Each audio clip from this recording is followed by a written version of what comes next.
Hello, beautiful souls. Welcome to this quiet space, a place where minds slow down and hearts rest.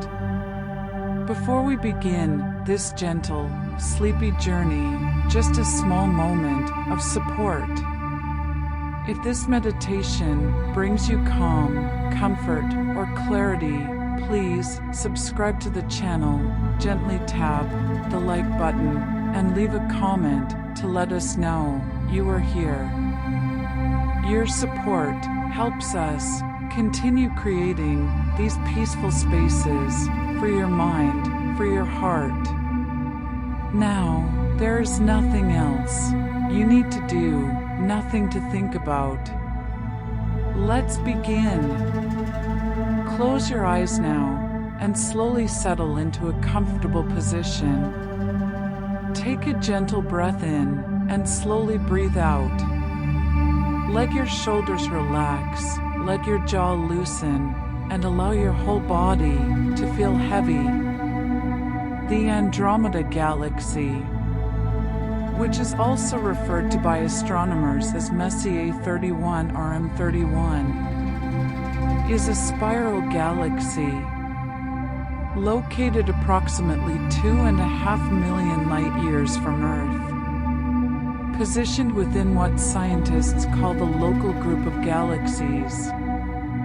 When researchers use the term galaxy, they are describing a gravitationally bound system composed of stars, stellar remnants, interstellar gas, dust, and dark matter, all of which interact through gravitational forces over extremely long periods of time.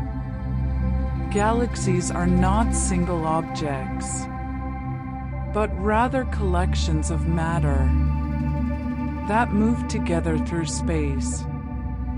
According to the principles of gravitational dynamics, the Andromeda Galaxy contains an estimated 1 trillion stars.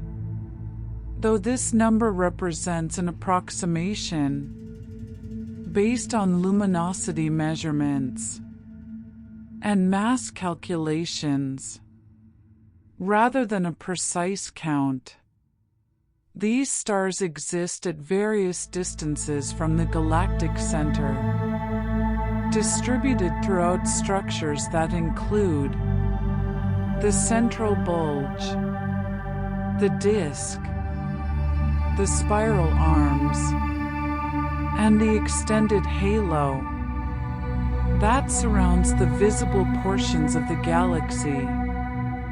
Within the context of galactic classification, Andromeda is categorized as an SA-type spiral galaxy, meaning it possesses spiral arms that extend outward from the central region without a prominent bar-shaped structure crossing through the nucleus.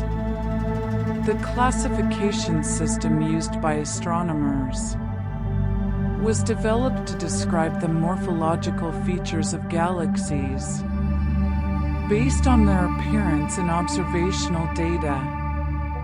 This system organizes galaxies into groups such as spirals, ellipticals, and irregulars, with further subdivisions that account for specific structural characteristics. The local group, which is the gravitationally associated collection of galaxies that includes both Andromeda and the Milky Way, contains more than 50 known galaxies, though most of these are small dwarf galaxies with significantly lower stellar populations. The local group itself spans a region of space approximately 10 million light-years in diameter, and the galaxies within it move relative to one another under the influence of their mutual gravitational attraction, though these movements occur at speeds that translate to very gradual positional changes over human timescales.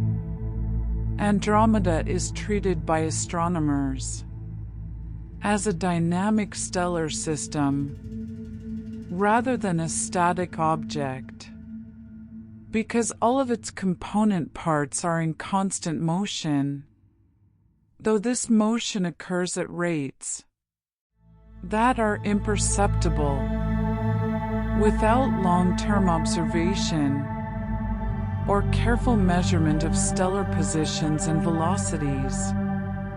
The stars within Andromeda orbit the galactic center in paths determined by the distribution of mass throughout the galaxy, and these orbits follow elliptical or quasi-circular trajectories that repeat over periods of millions of years.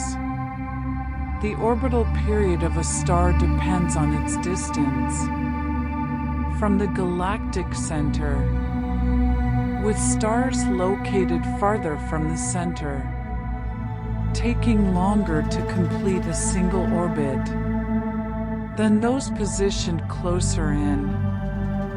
For example, stars in the outer regions of Andromeda's disk may require several 100 million years to complete one full orbit, while stars closer to the galactic nucleus complete their orbits more quickly, though even these faster orbits still occur over timescales of tens of millions of years.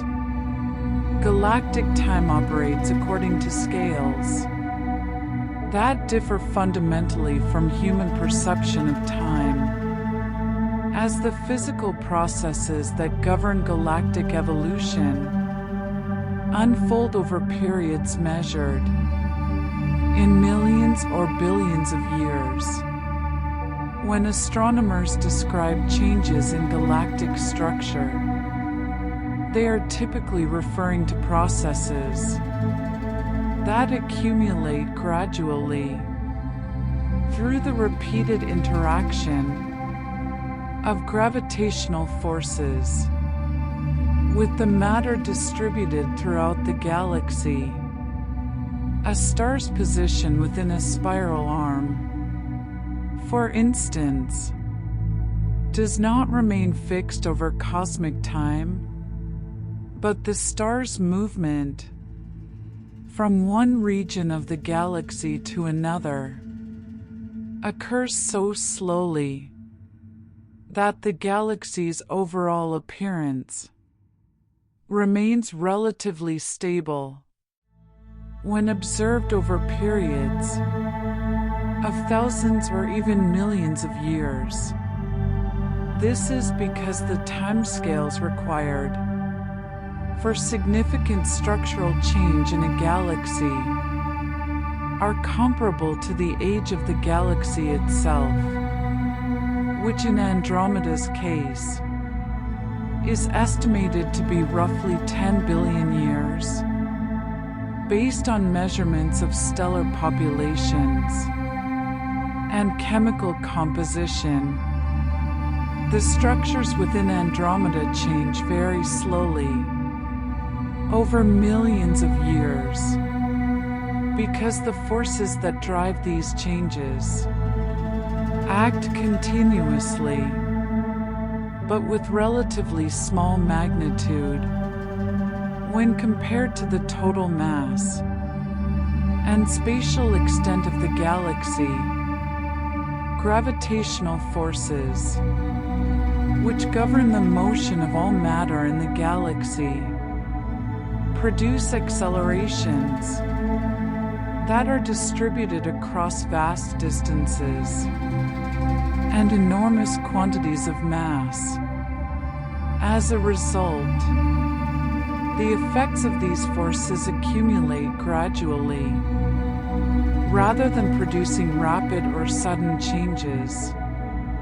The spiral arms of Andromeda, for example, are density waves that propagate through the galactic disk, regions where stars and gas become temporarily more concentrated as they pass through the arm structure. However, the rotation of these density waves occurs at a rate that differs from the orbital motion of individual stars, meaning that stars move into and out of spiral arms over the course of their orbits. This process creates the appearance of persistent spiral structure, even though the individual stars and gas clouds within the arms are constantly being replaced by new material moving through the same spatial region. Gravity plays a central role in shaping Andromeda's structure and motion because it is the dominant force acting on matter at galactic scales.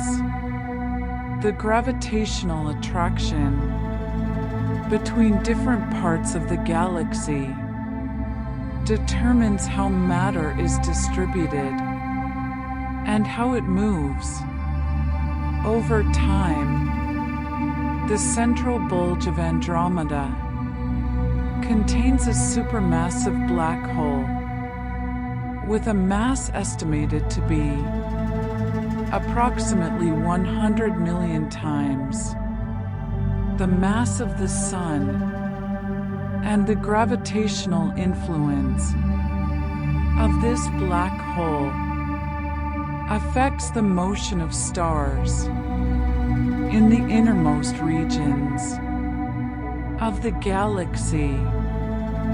However, the black hole's gravitational influence decreases with distance according to the inverse square law.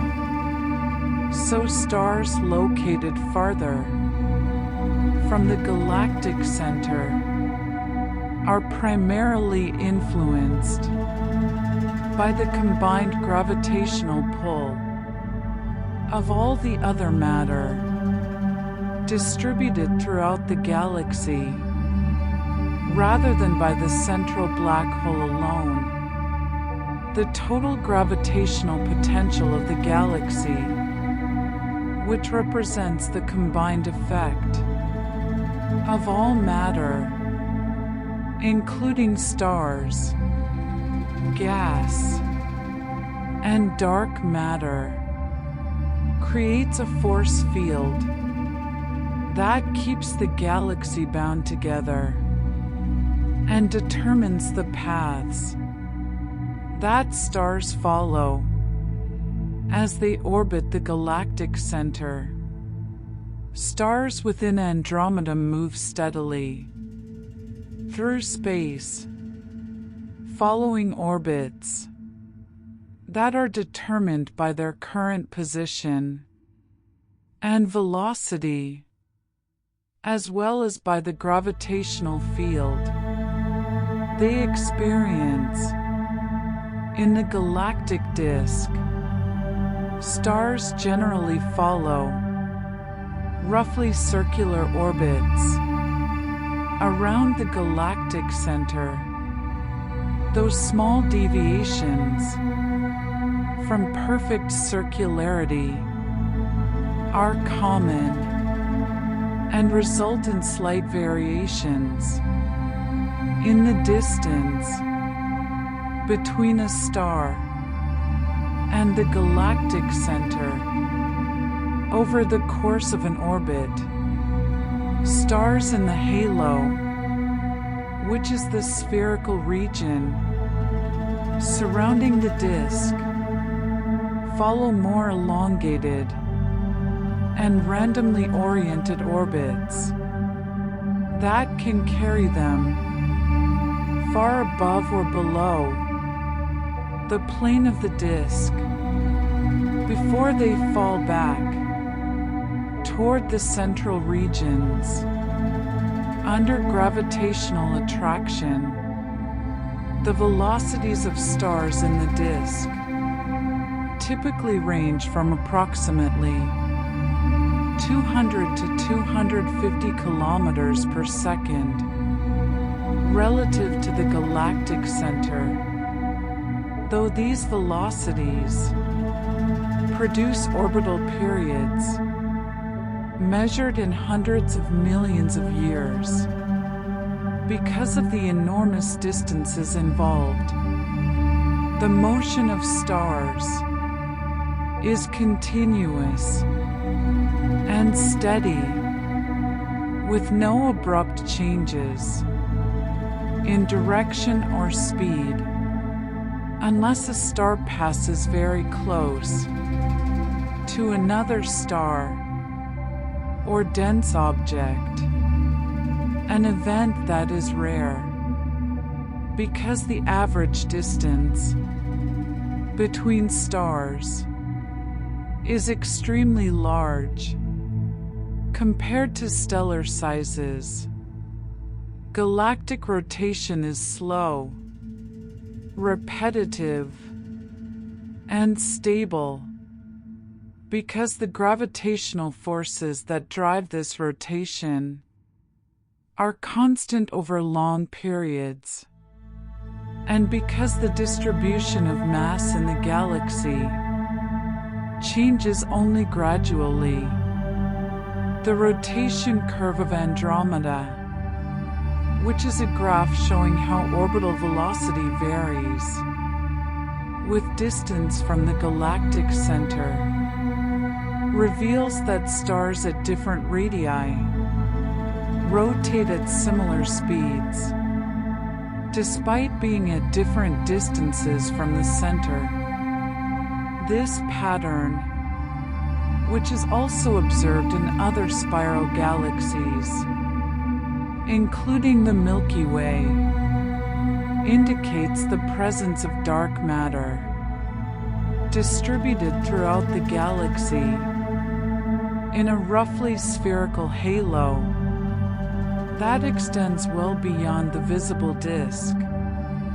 The dark matter contributes gravitational mass without emitting light, and its presence is inferred from the observed motions of stars and gas that cannot be explained by the gravitational influence of visible matter alone. The stability of galactic rotation means that the overall rotational pattern of the galaxy does not change significantly over time, even though individual stars move along their orbits and occasionally experience small perturbations from gravitational interactions with other stars or gas clouds. Interstellar gas and dust quietly influence star formation throughout Andromeda by providing the raw material from which new stars are born. The interstellar medium, which is the matter occupying the space between stars, consists primarily of hydrogen and helium, along with small amounts of heavier elements and microscopic dust grains.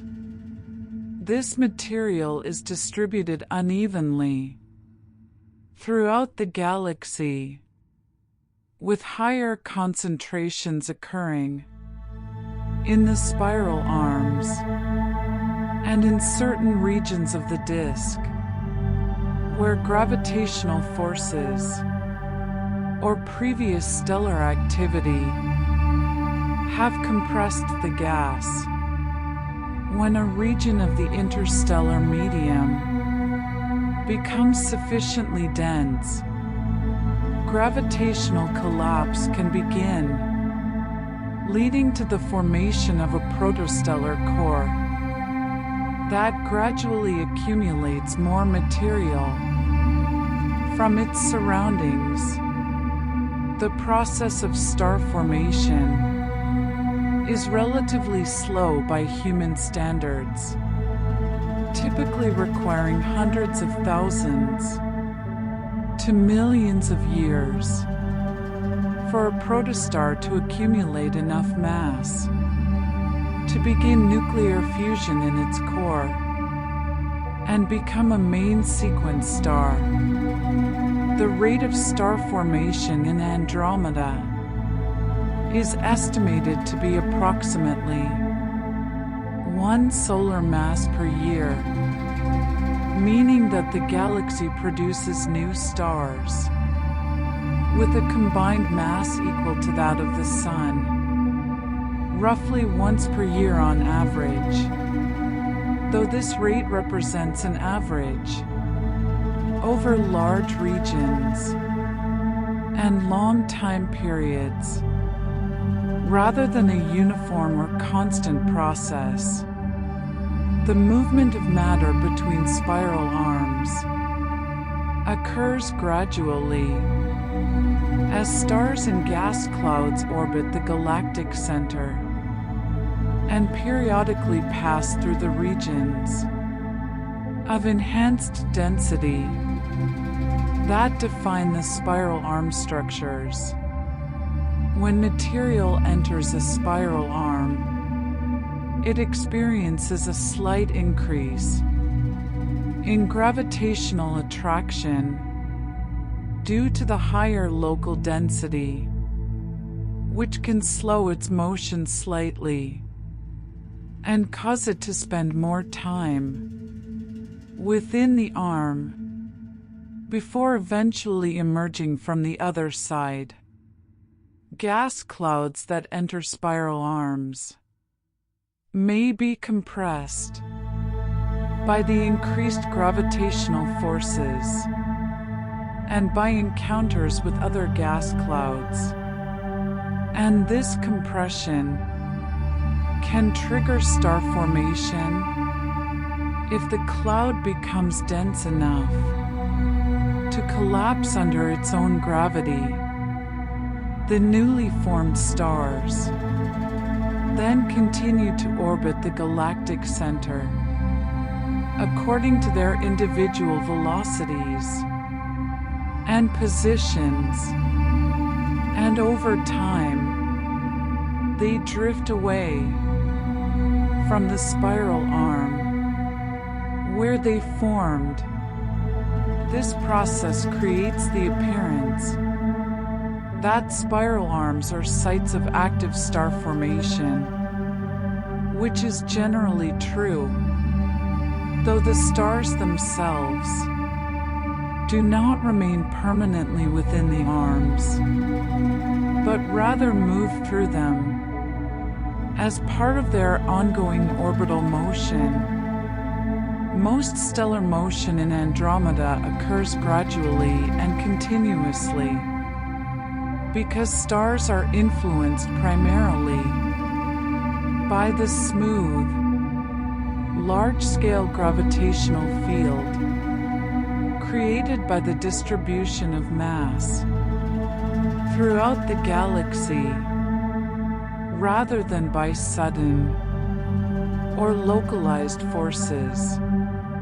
The gravitational interactions between individual stars are rare because stars are separated by vast distances relative to their sizes, with typical interstellar distances measured in light years, while stellar diameters are measured in millions of kilometers. As a result, close encounters between stars are statistically uncommon and most stars travel through space without ever passing close enough to another star to experience a significant gravitational deflection. The gradual nature of stellar motion also reflects the fact that gravitational forces produce accelerations rather than instantaneous changes in velocity. So even when a star experiences a force, its motion changes slowly over time, rather than abruptly. This continuous, gradual motion is characteristic of all gravitationally bound systems, and is a consequence of the mathematical properties of the gravitational force law. Cosmic material slowly accumulates in galactic regions through processes such as gravitational attraction, momentum transfer during collisions between gas clouds, and the gradual infall of matter from the intergalactic medium. The gravitational field of the galaxy attracts nearby gas and small satellite galaxies, drawing them gradually inward over periods of millions or billions of years. When gas clouds collide, which can occur within the disk or in the spiral arms, they exchange momentum and may merge to form larger clouds if their relative velocities are low enough. These collisions are not violent or destructive in the sense of explosions, but rather represent the gentle interpenetration of diffuse material that gradually comes into thermal and dynamical equilibrium. The accumulation of material in specific regions of the galaxy can lead to the formation of molecular clouds, which are particularly dense concentrations of gas and dust, where temperatures are low enough for molecules to form, and where star formation is most likely to occur. Molecular clouds can contain thousands or tens of thousands of solar masses of material, though they occupy volumes of space spanning tens or hundreds of light years, meaning their average densities remain extremely low by terrestrial standards. The gradual formation of star clusters and stellar populations occurs when regions of enhanced density within molecular clouds collapse under their own gravity to form multiple stars within a relatively small volume of space. Star clusters can be classified into two main types based on their properties and likely formation histories.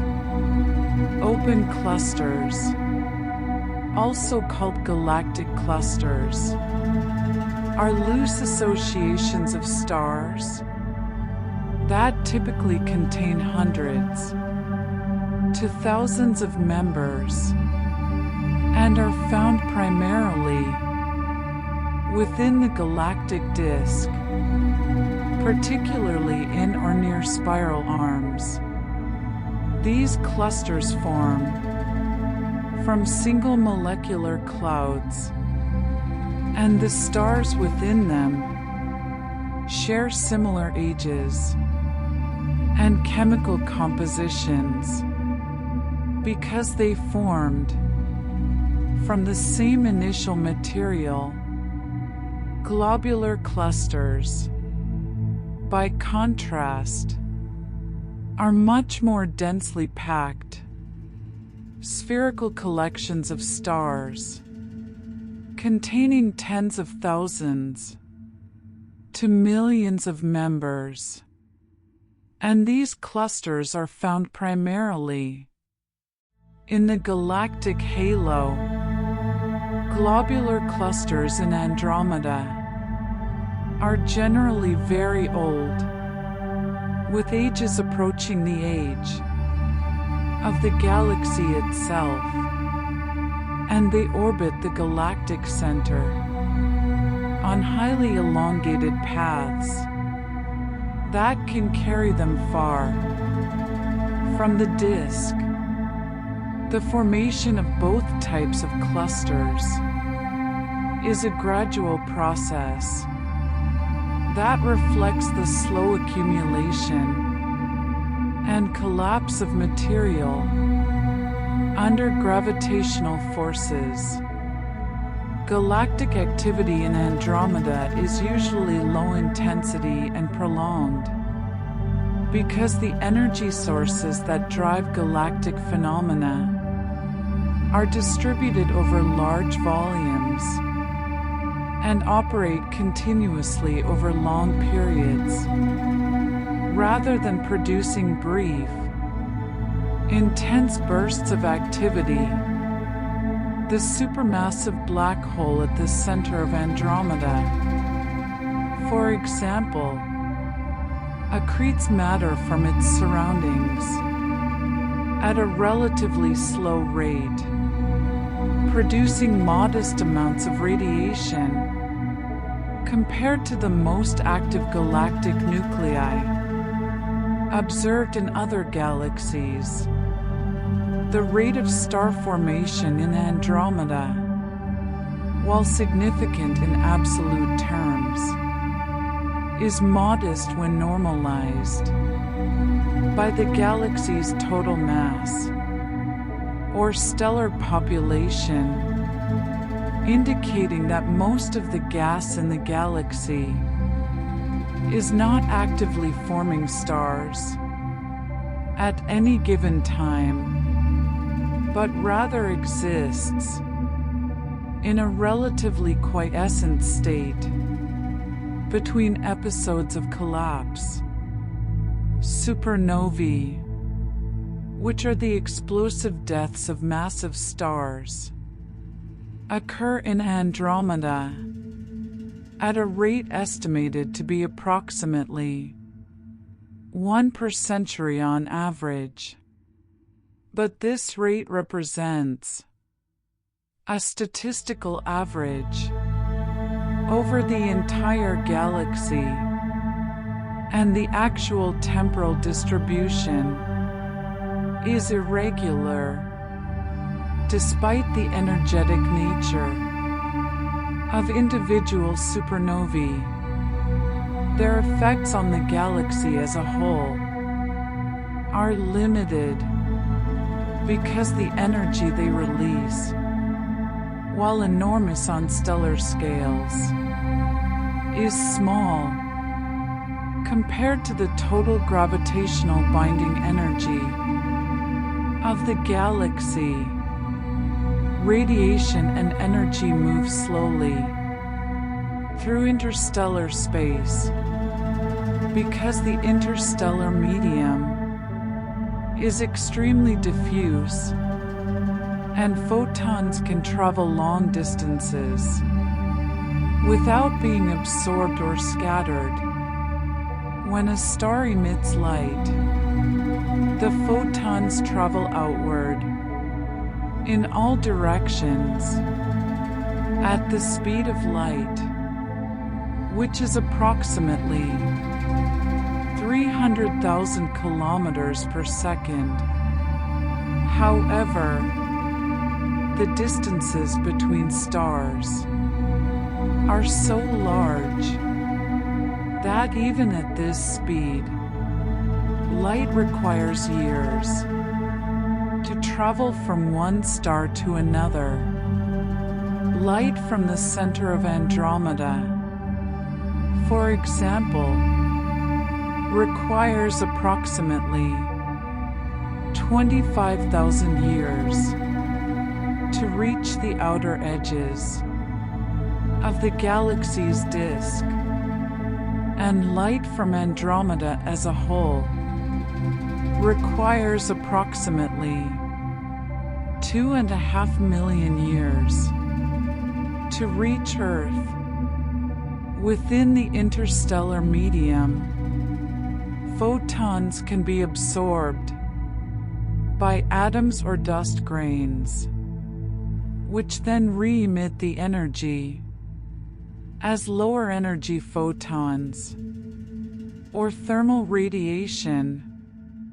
This process occurs continuously, but at rates determined by the density of the medium and the wavelength of the radiation, with higher energy photons, such as ultraviolet light, being more readily absorbed than lower energy photons, such as infrared light. The net result is that energy gradually diffuses through the galaxy over timescales comparable to the light crossing time, which for Andromeda is measured in tens of thousands of years. Large-scale stellar events are rare and widely separated in both space and time, because the conditions required for such events to occur are met only occasionally within any given region of the galaxy.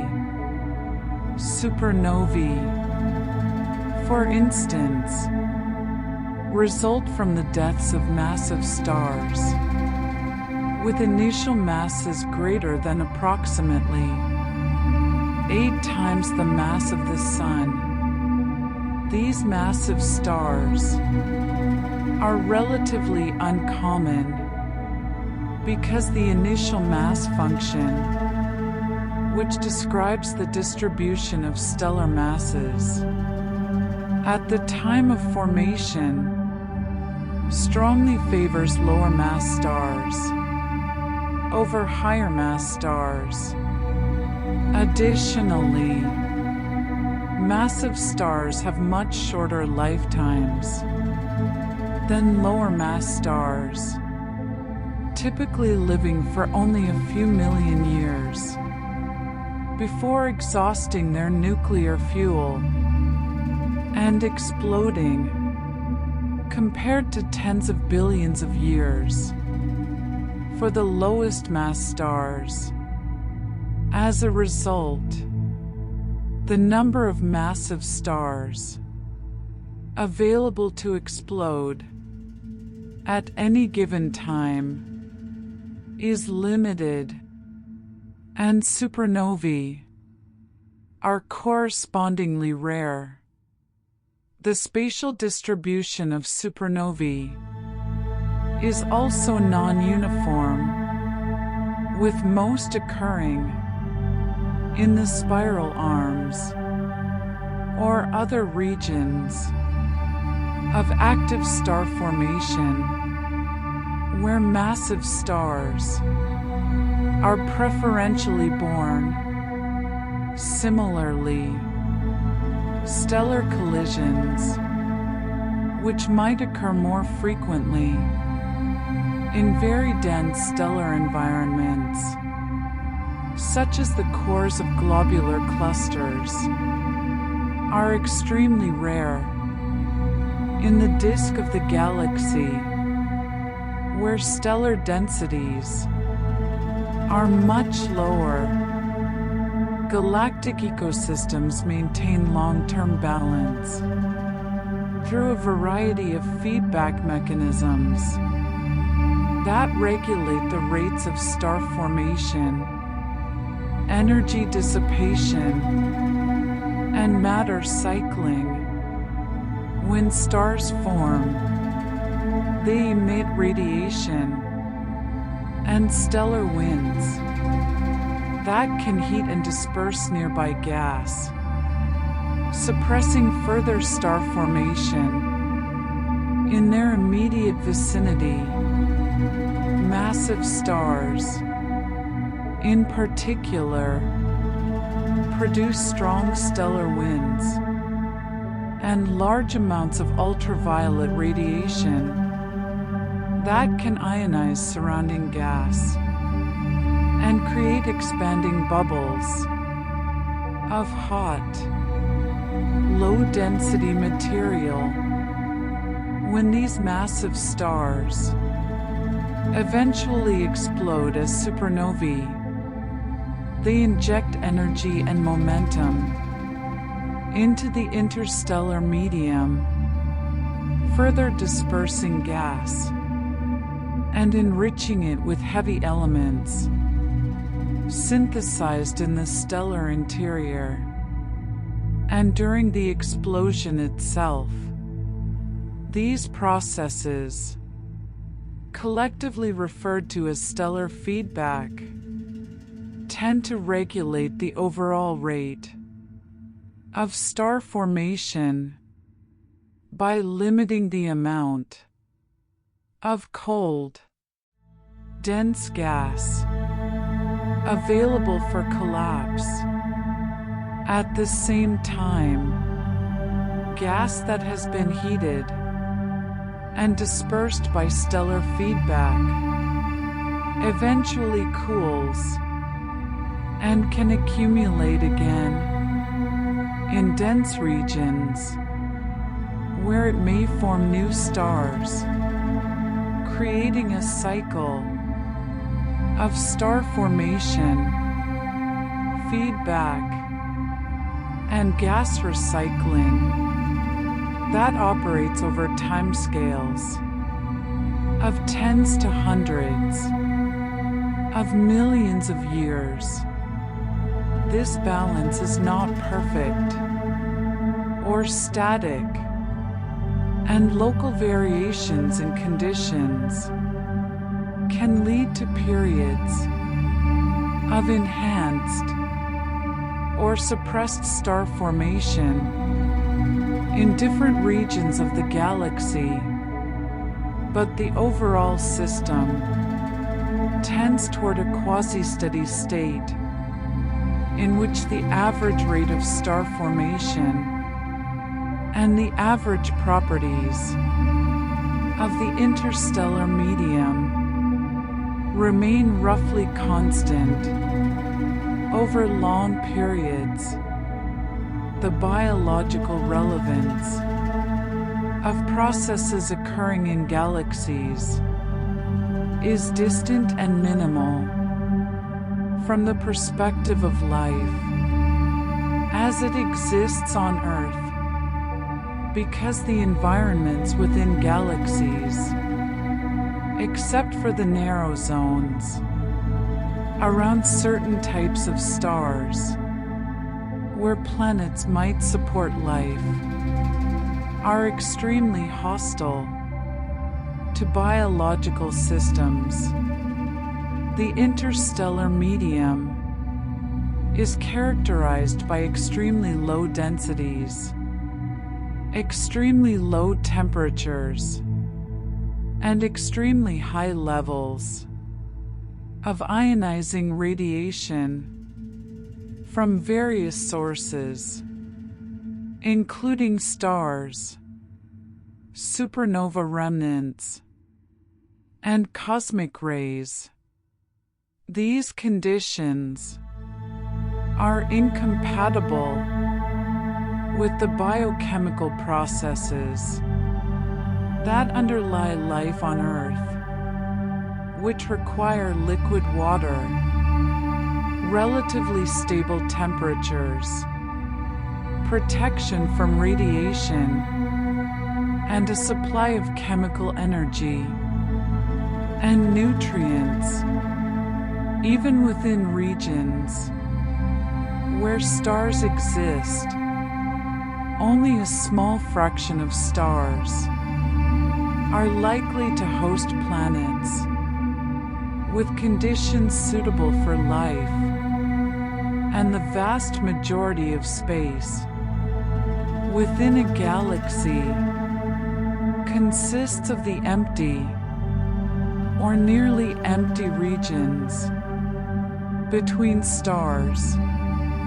The formation and evolution of galaxies, while essential for creating the heavy elements required for life and for producing the stars around which habitable planets might form, occurs at scales and timescales that are far removed from biological processes.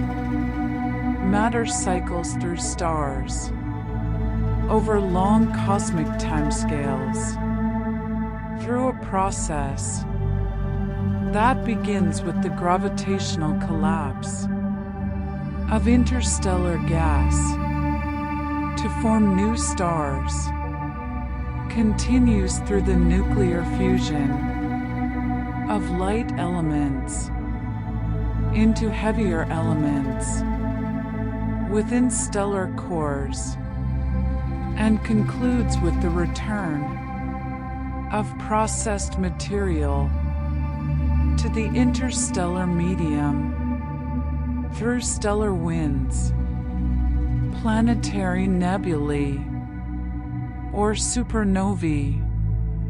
When a star forms, it consists primarily of hydrogen and helium, with small amounts of heavier elements that were present in the gas cloud from which it collapsed during the star's lifetime. Nuclear fusion in its core converts hydrogen into helium, and in more massive stars produces progressively heavier elements through successive stages of fusion. Lower mass stars like the Sun eventually exhaust their nuclear fuel and shed their outer layers as planetary nebulae, leaving behind a dense core called a white dwarf. The ejected material contains helium and small amounts of heavier elements such as carbon, nitrogen, and oxygen that were synthesized during the star's lifetime. More massive stars undergo more extensive nucleosynthesis, producing elements as heavy as iron in their cores before exploding as supernovae. The supernova explosion itself produces even heavier elements through rapid neutron capture processes and disperses all of this material into the interstellar medium at high velocities.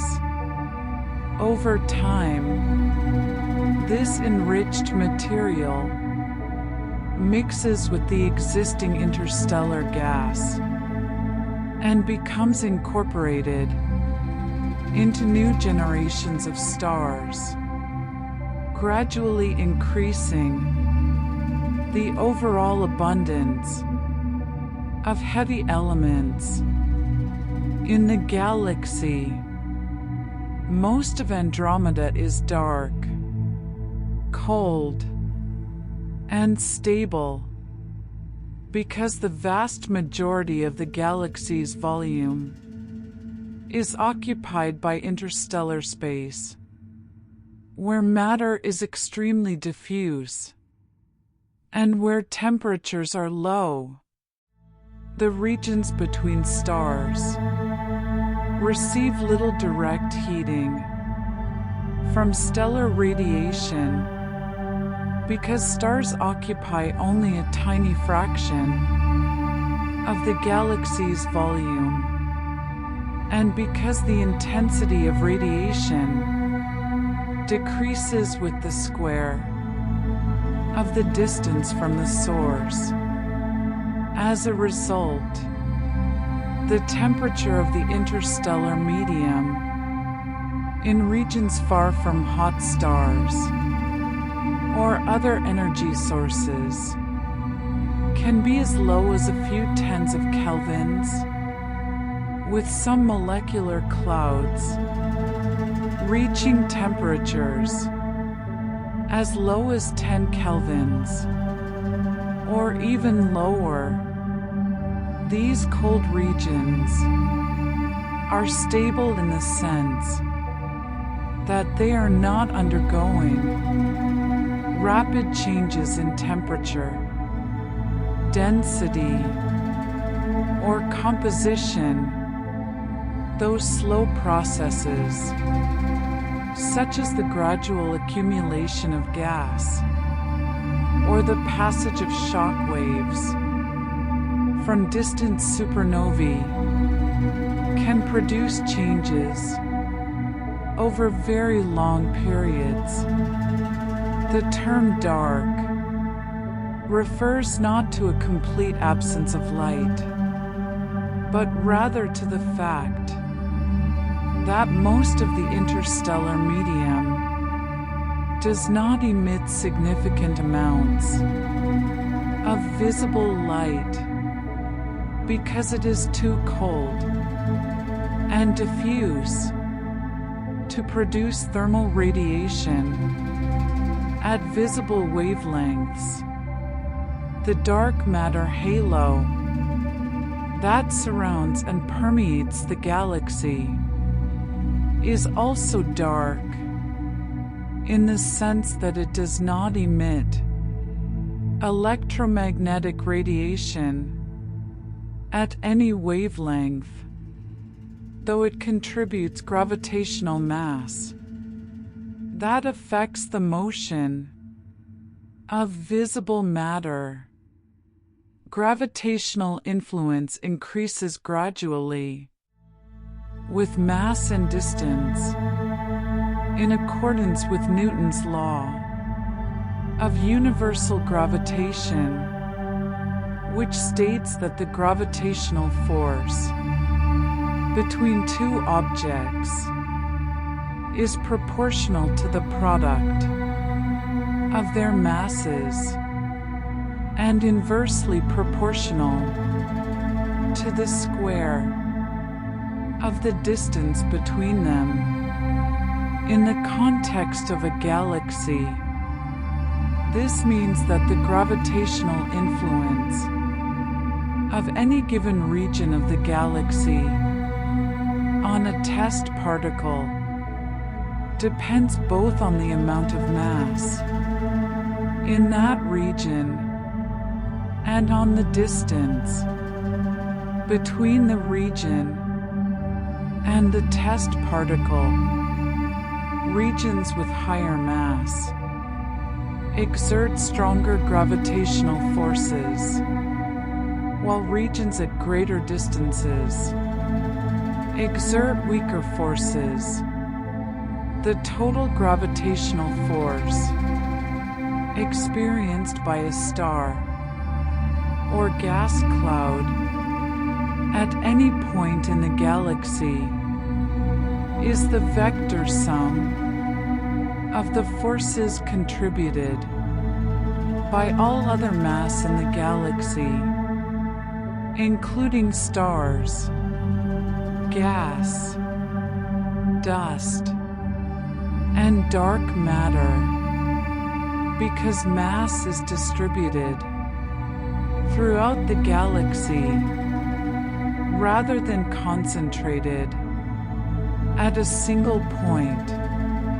The gravitational field varies continuously from place to place, and stars at different locations experience different magnitudes and directions of gravitational force. The fact that gravitational influence increases gradually rather than suddenly reflects the continuous nature of the mass distribution and the smooth variation of the gravitational field over space. Deep galactic regions change extremely slowly because they are far from the central regions where stellar densities are highest and dynamical timescales are shortest.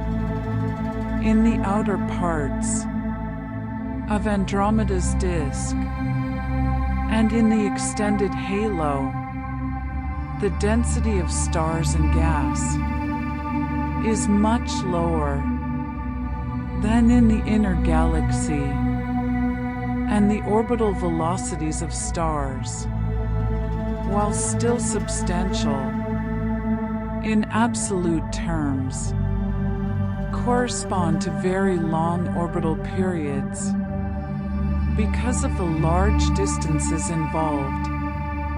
A star in the outer halo, for example, might require more than 1 billion years to complete a single orbit around the galactic center. During such an orbit, the star's position and velocity change continuously, but the rate of change is so slow that the star's trajectory can be approximated as nearly constant over periods of millions of years. The lower density of matter in the outer galaxy also means that interactions between stars or between stars and gas clouds are even rarer than in the inner galaxy, reducing the frequency with which stars experience perturbations to their orbits. The net result is that the outer regions of the galaxy appear almost static when observed over human timescales, even though all of the matter in these regions is in constant motion according to the laws of gravitational dynamics.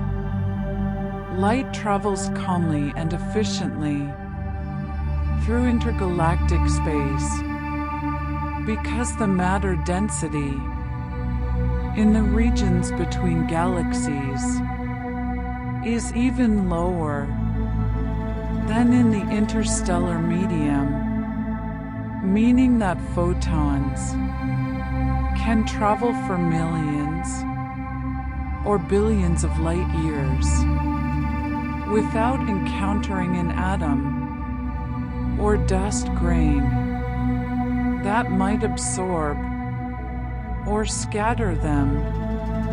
The light we observe from Andromeda, for example, has traveled through approximately 2.5 million light-years of space, crossing the intergalactic medium of the local group with minimal interaction.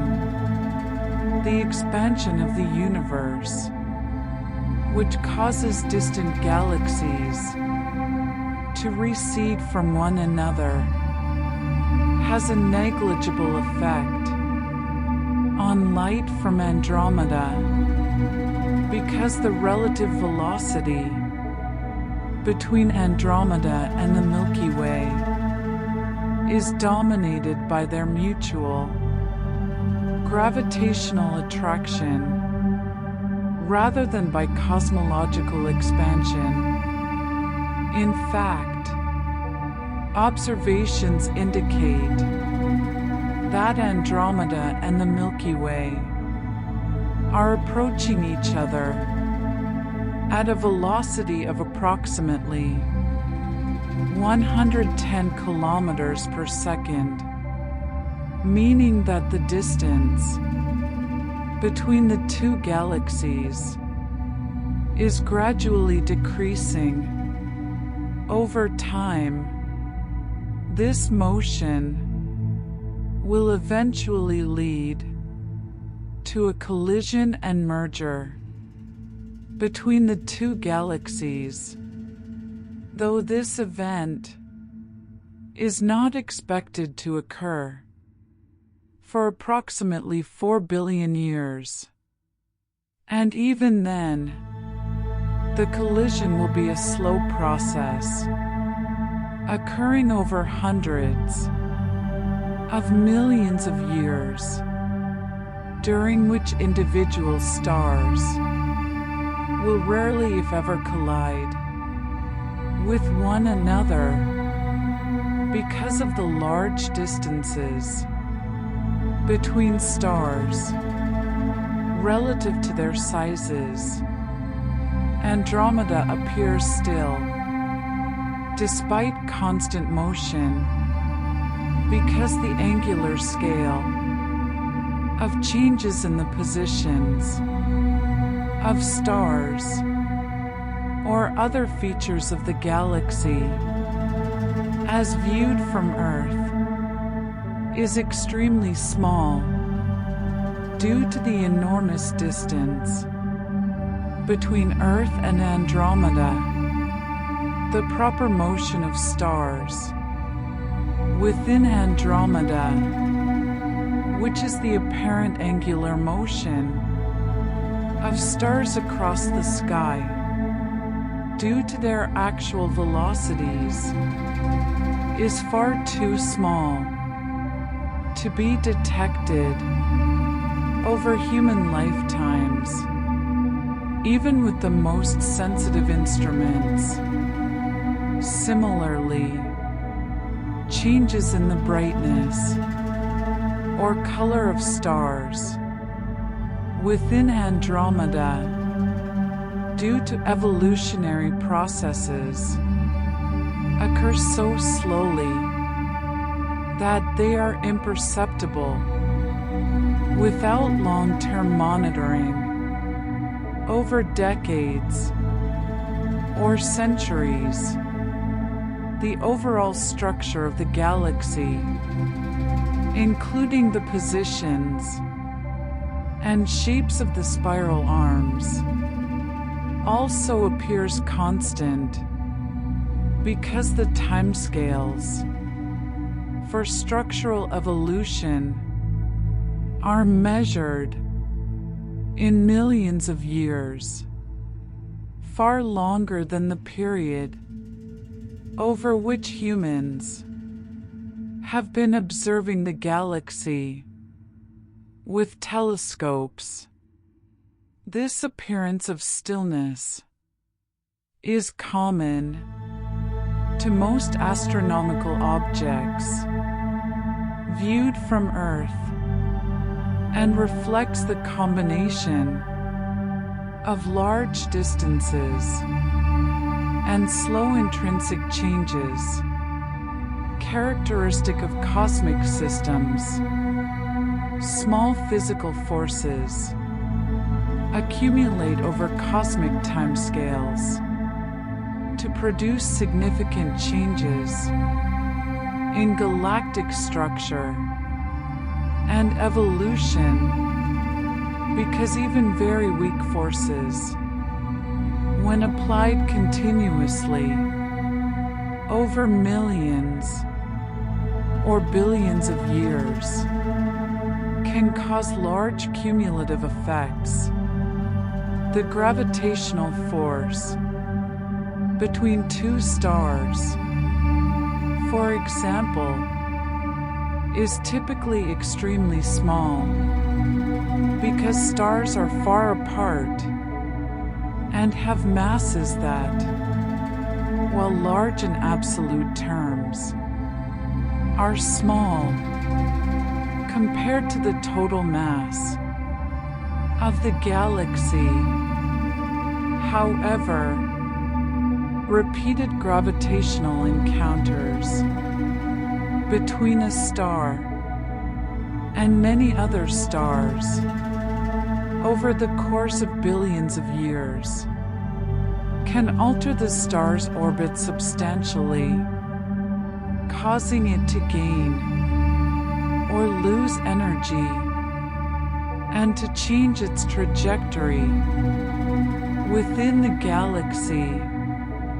This process, called dynamical relaxation, operates very slowly, but eventually drives the galactic system toward a state of higher entropy, in which stellar velocities are more randomly distributed.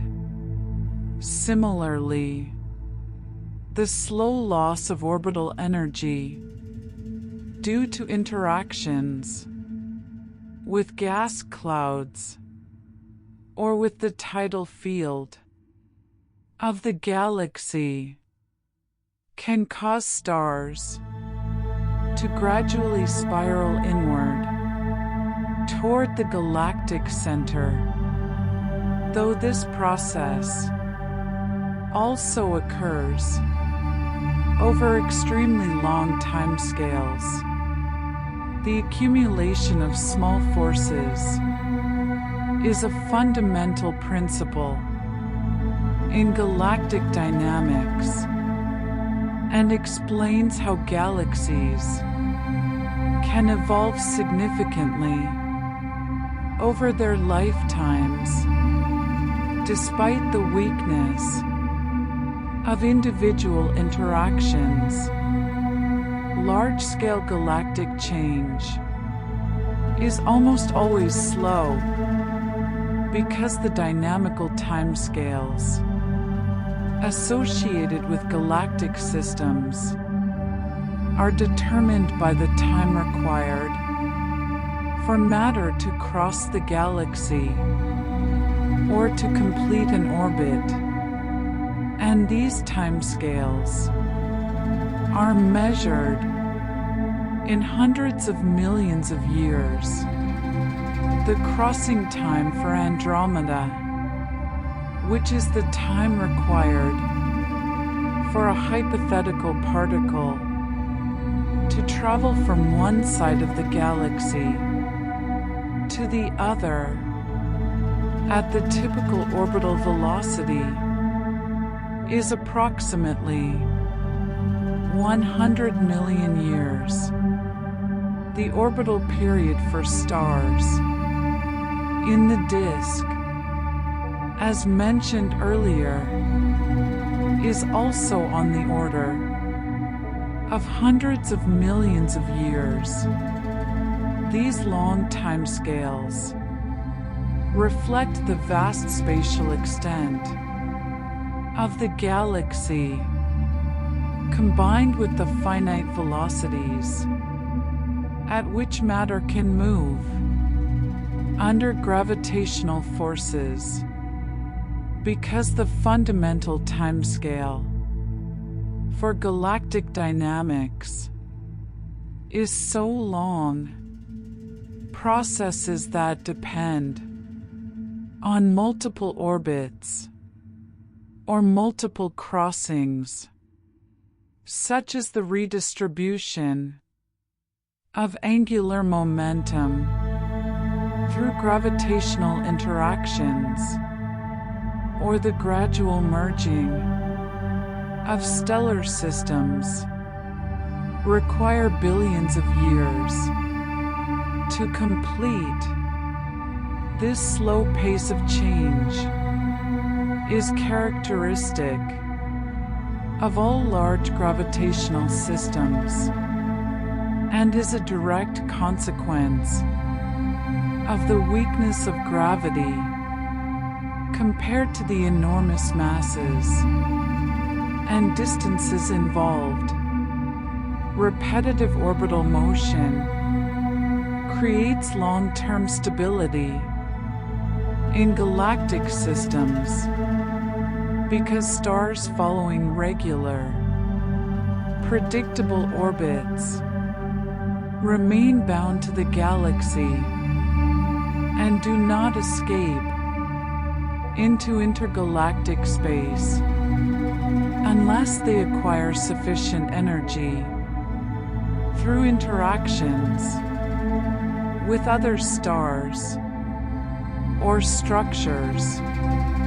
The orbital energy of a star, which is the sum of its kinetic energy due to its velocity and its gravitational potential energy due to its position in the galaxy's gravitational field, is approximately constant over time in the absence of external perturbations. This conservation of energy means that a star's orbit, while it may be elliptical or otherwise non-circular, will remain qualitatively similar from one orbital period to the next. The regular nature of stellar orbits also means that the overall distribution of stars in the galaxy remains relatively constant over time, even though individual stars are constantly moving. This is because stars that leave a particular region of the galaxy on their orbits are replaced by other stars entering the region, maintaining a roughly steady-state distribution. The long-term stability of galactic systems is further enhanced by the fact that most stellar orbits are stable to small perturbations, meaning that minor changes in a star's velocity or position do not lead to large changes in its orbital trajectory, but rather to small oscillations around the original orbit.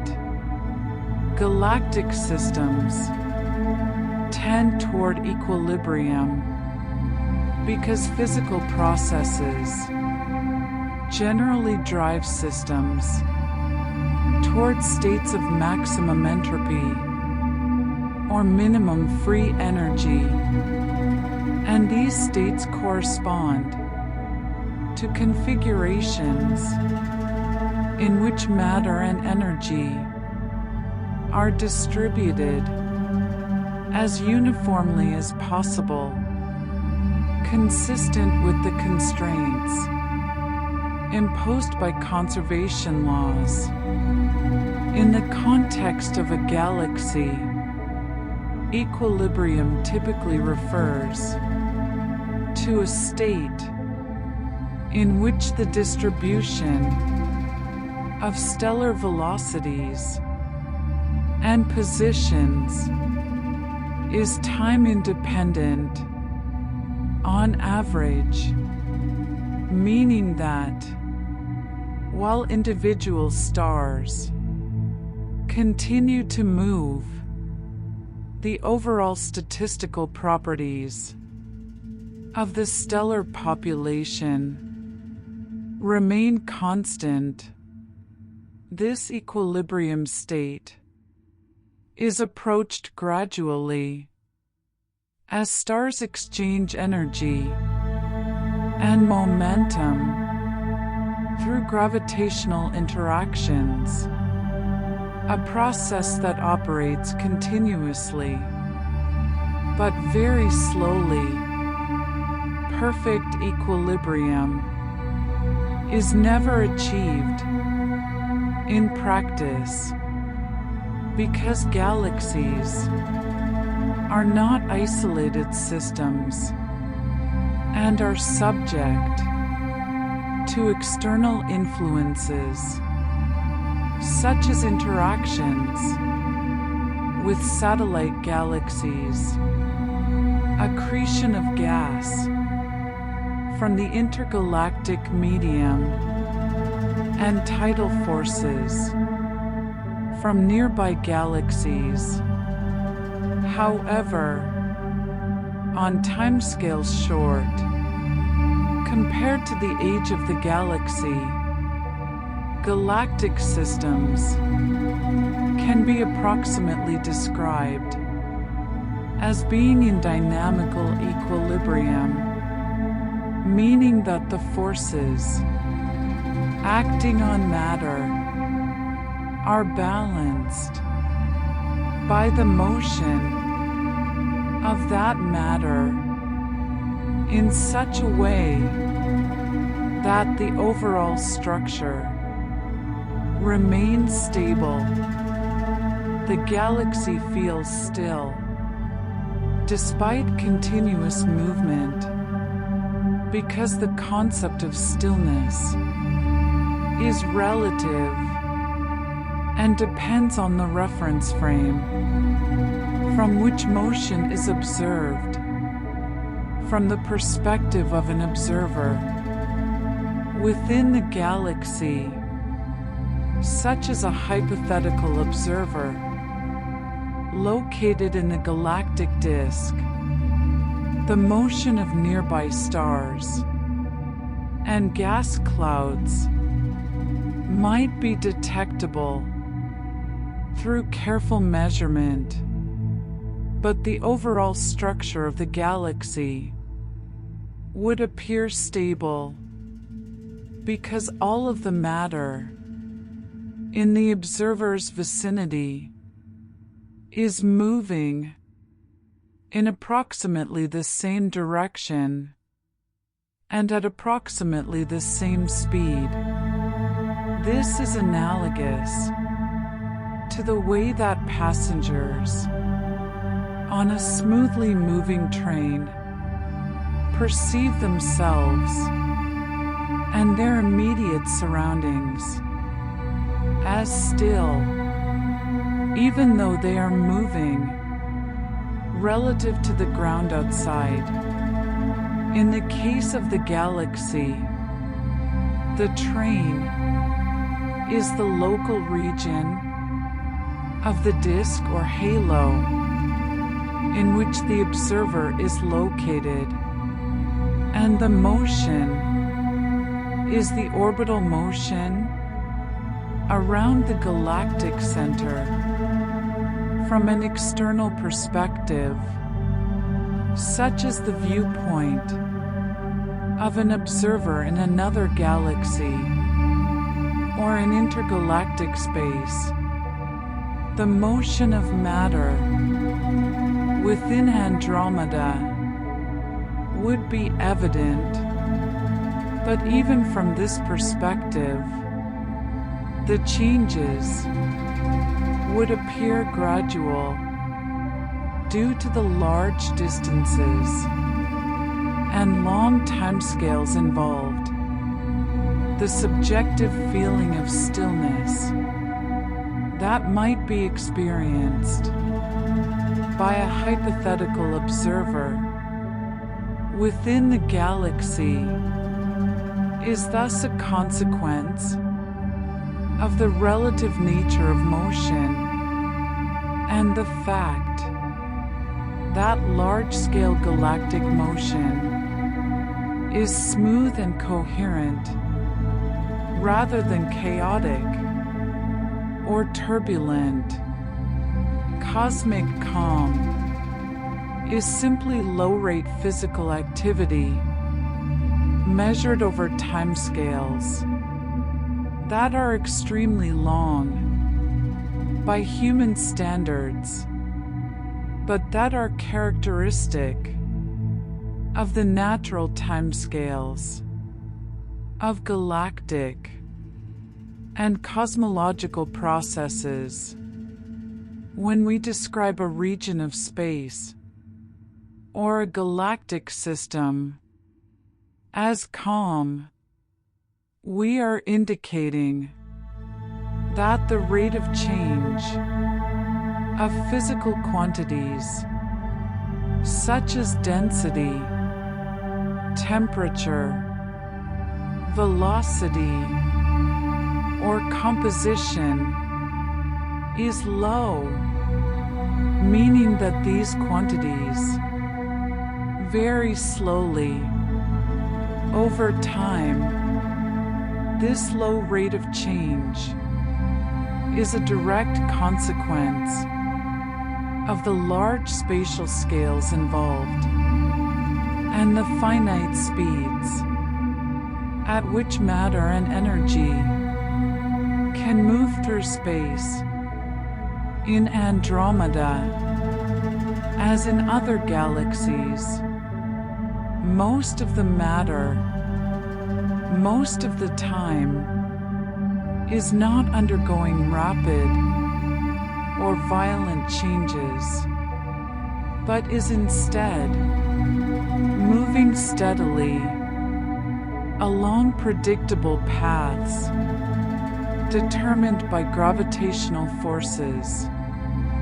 The occasional violent events, such as supernovae or stellar collisions, while energetic and dramatic on stellar scales, represent only a tiny fraction of the total activity occurring in the galaxy at any given time, and do not significantly alter the overall calm, stable character of the galactic system as a whole. This cosmic calm is not a passive or static condition, but rather a dynamic equilibrium in which continuous motion and activity occur at rates that are slow enough to maintain long-term stability and predictability. The spiral structure of Andromeda, which is one of its most prominent visual features, when the galaxy is observed at optical wavelengths, consists of regions where the density of stars and gas is slightly higher than in the surrounding disk. These spiral arms are not fixed structures composed of specific stars that remain permanently within the arm, but are instead density waves that rotate through the disk at a speed different from the orbital speed of individual stars. As matter orbits the galactic center, it periodically enters and exits the spiral arms, spending more time within the arms due to the increased gravitational attraction, but eventually passing through and emerging on the other side.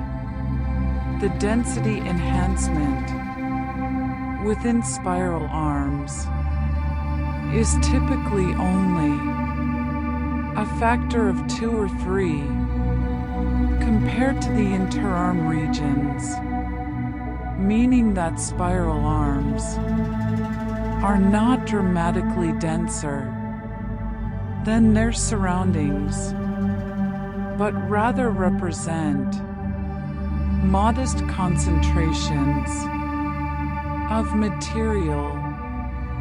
The visual prominence of spiral arms in optical images is due in part to the presence of young, luminous stars and bright nebulae within the arms, which form preferentially in the spiral arm regions due to the compression of gas as it enters the density wave.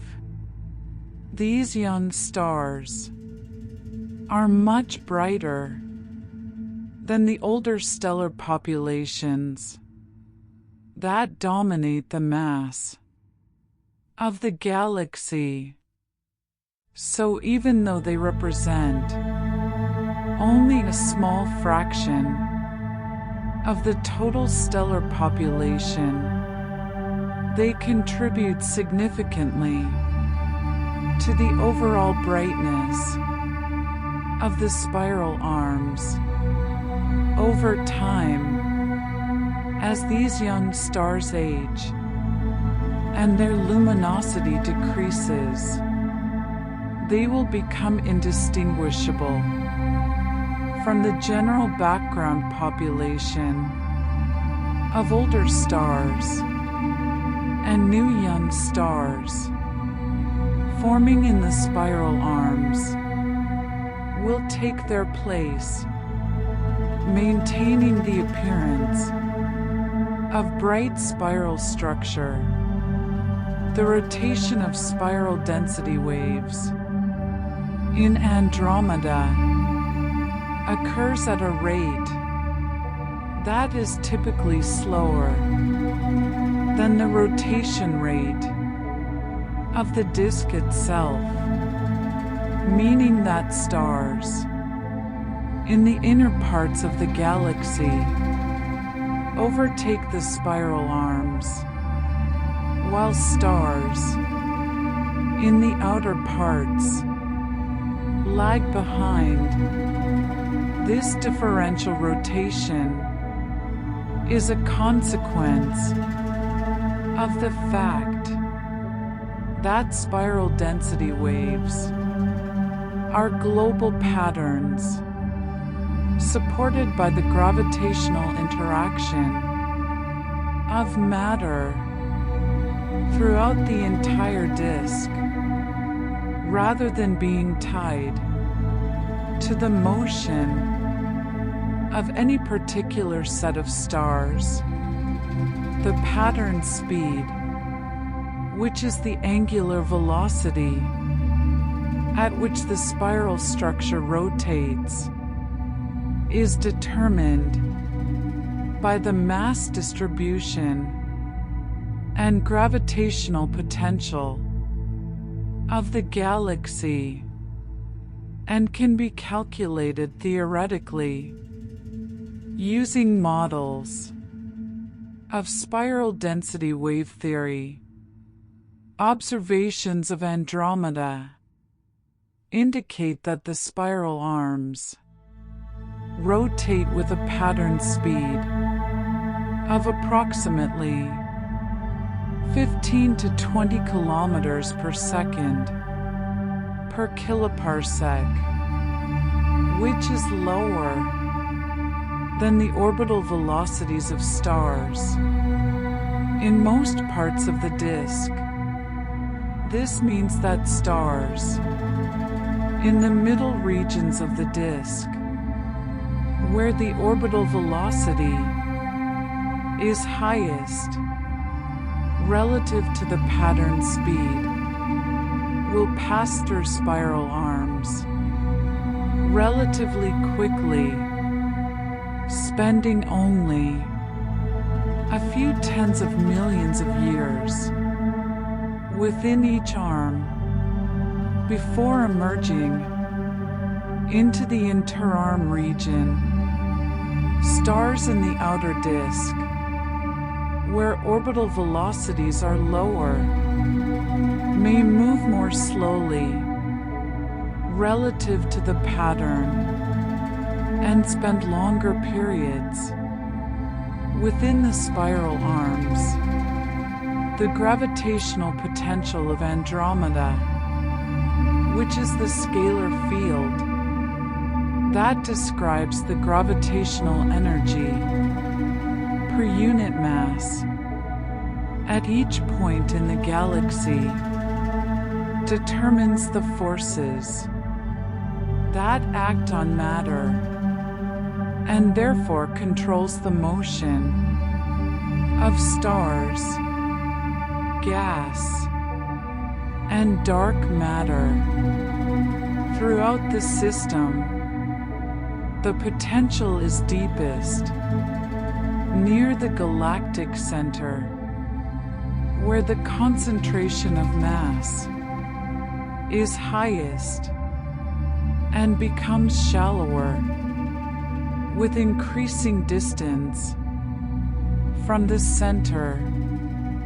The shape of the potential is not perfectly spherical, but is somewhat flattened in the direction perpendicular to the disk.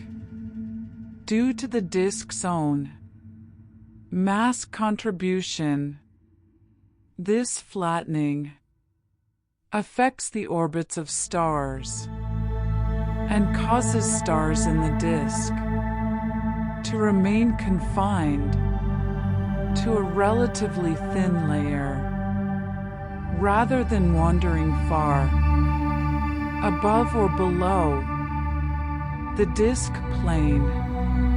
Stars in the halo, by contrast, follow orbits that are not confined to the disk and can carry them to large distances above and below the galactic plane.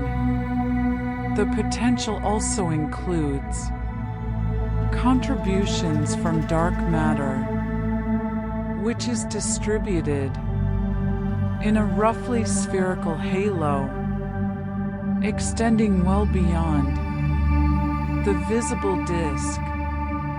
The presence of dark matter affects the shape of the rotation curve and the stability of the disk, and models of galactic structure indicate that dark matter accounts for the majority of the total mass of Andromeda, when all components, including the disk, bulge, and halo, are considered together.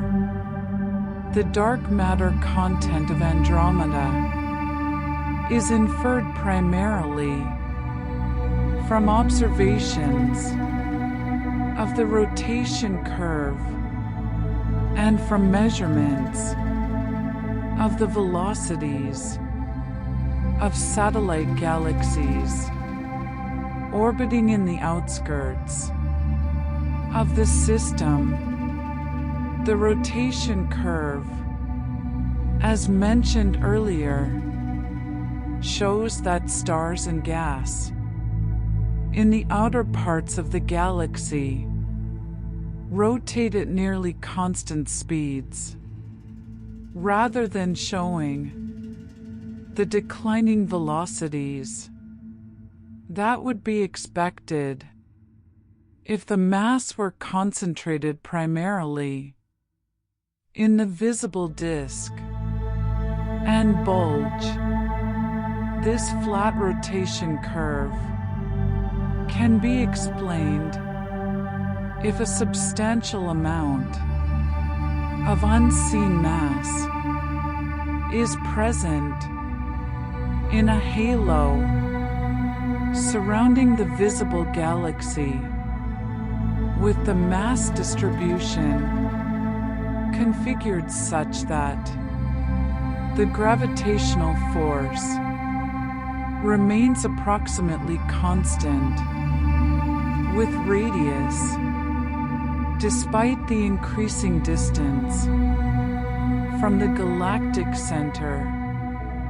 The total mass of Andromeda, including both visible and dark matter, is estimated to be approximately 1 trillion solar masses, with dark matter accounting for roughly 80 to 90% of this total.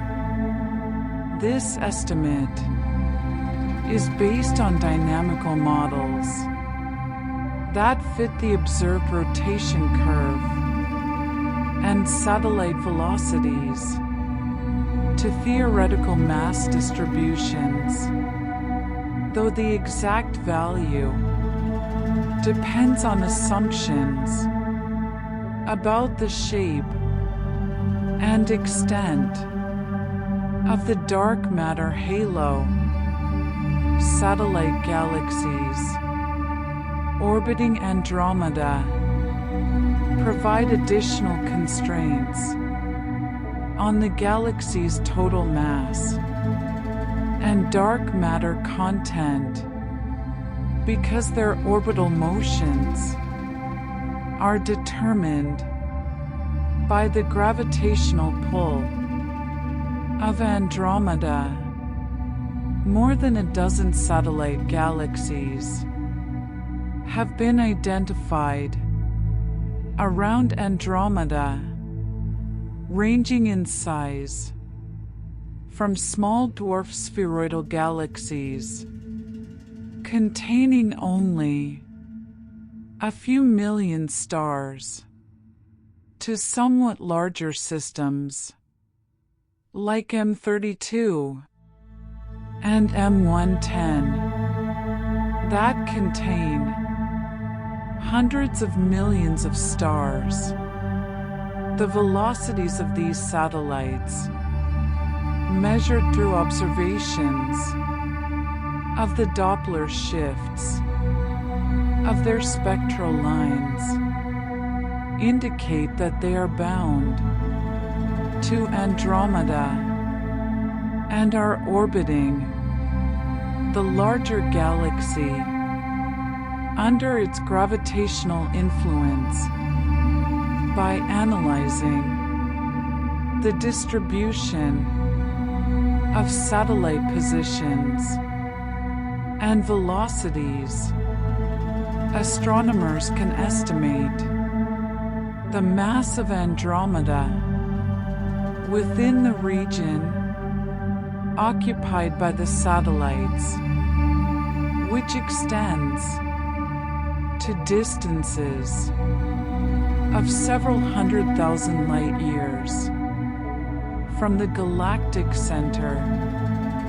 These estimates are consistent with the mass inferred from the rotation curve and support the conclusion that Andromeda is embedded in an extended dark matter halo The chemical composition of stars in Andromeda provides information about the history of star formation and chemical evolution in the galaxy. Stars form from gas that has been enriched with heavy elements by previous generations of stars, and the abundance of heavy elements in a star's atmosphere reflects the composition of the gas from which the star formed. Observations of stellar spectra in Andromeda reveal that stars in different parts of the galaxy have different chemical compositions, with stars in the central bulge and inner disk generally having higher abundances of heavy elements compared to stars in the outer disk and halo. This radial gradient in chemical composition, also called a metallicity gradient, is consistent with models of galactic chemical evolution in which star formation has been more active in the central regions of the galaxy over its history, leading to more extensive enrichment of the interstellar medium with heavy elements produced by successive generations of stars. The gradient also indicates that mixing of gas between different parts of the galaxy is relatively inefficient, so that chemical signatures of localized star formation activity are preserved over long timescales. The age distribution of stars in Andromeda is complex and reflects the history of star formation throughout the galaxy's lifetime. The oldest stars, which are found primarily in the bulge and halo, have ages approaching 10 billion years or more, and formed during the early stages of the galaxy's assembly. These old stars have low abundances of heavy elements consistent with formation from gas that had been enriched by only a few generations of previous stars. The disk contains a mixture of stellar ages with ongoing star formation, producing young stars, while older stars formed earlier in the galaxy's history continue to orbit within the disk. The spiral arms preferentially contain young stars and star-forming regions, as discussed earlier, but also contain older stars that happen to be passing through the spiral structure.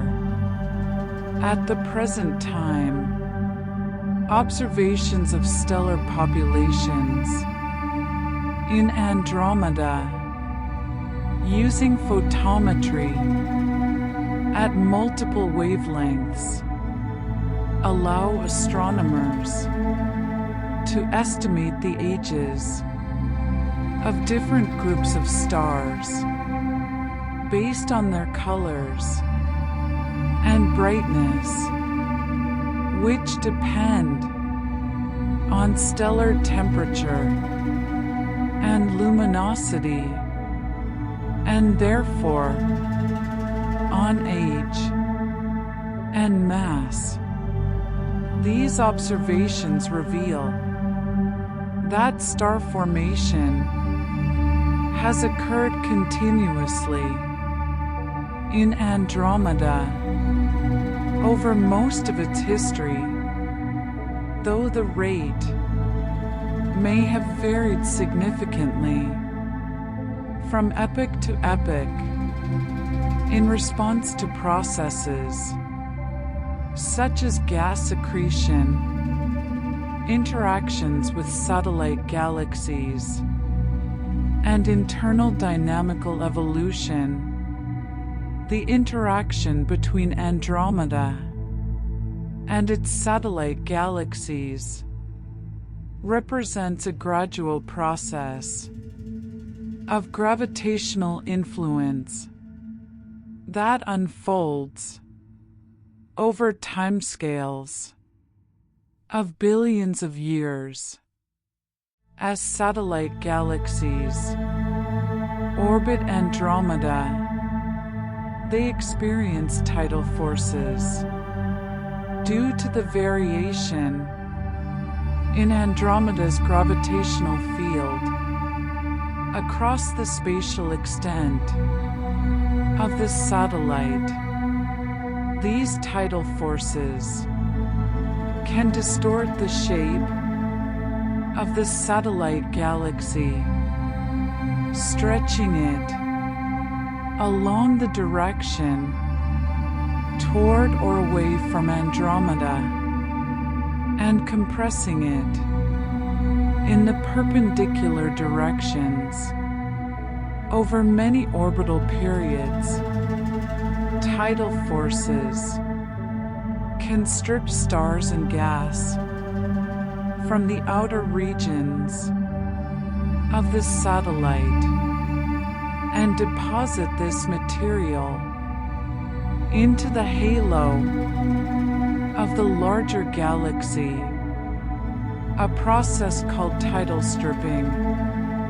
Evidence for tidal stripping around Andromeda includes the detection of stellar streams, which are elongated structures of stars that trace the orbits of disrupted satellites.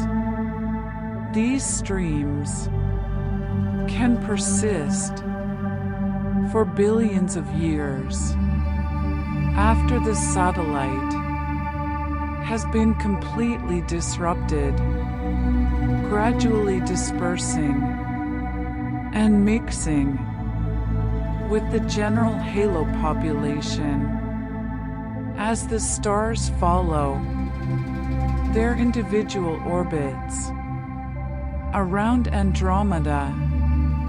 The process of satellite accretion and disruption contributes to the growth of Andromeda's halo and is thought to be an ongoing process that has been occurring throughout the galaxy's history. The accretion of gas from the intergalactic medium represents another channel through which Andromeda can acquire new material to fuel continued star formation. The intergalactic medium in the local group contains diffuse gas at temperatures ranging from a few thousand to a few million kelvins, depending on the degree of heating from various sources, including supernovae, stellar winds, and radiation from active galactic nuclei.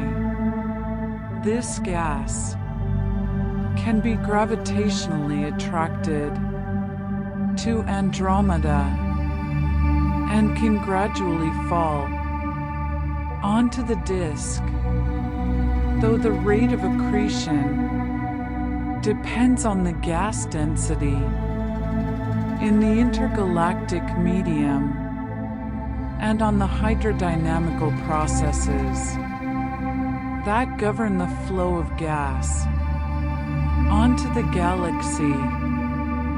Theoretical models of galaxy evolution suggest that gas accretion is an important process for maintaining star formation in galaxies like Andromeda over long periods, as the gas consumed in forming new stars would otherwise be depleted over timescales of a few billion years without replenishment.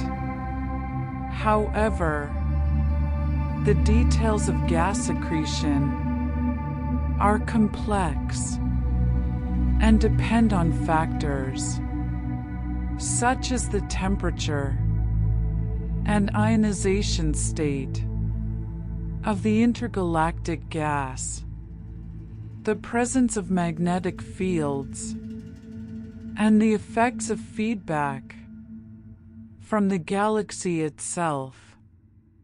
The magnetic field in Andromeda, which has been detected through observations of polarized radio emission and through measurements of Zeeman splitting in spectral lines, plays a role in regulating the motion of charged particles and in influencing the dynamics of the interstellar medium.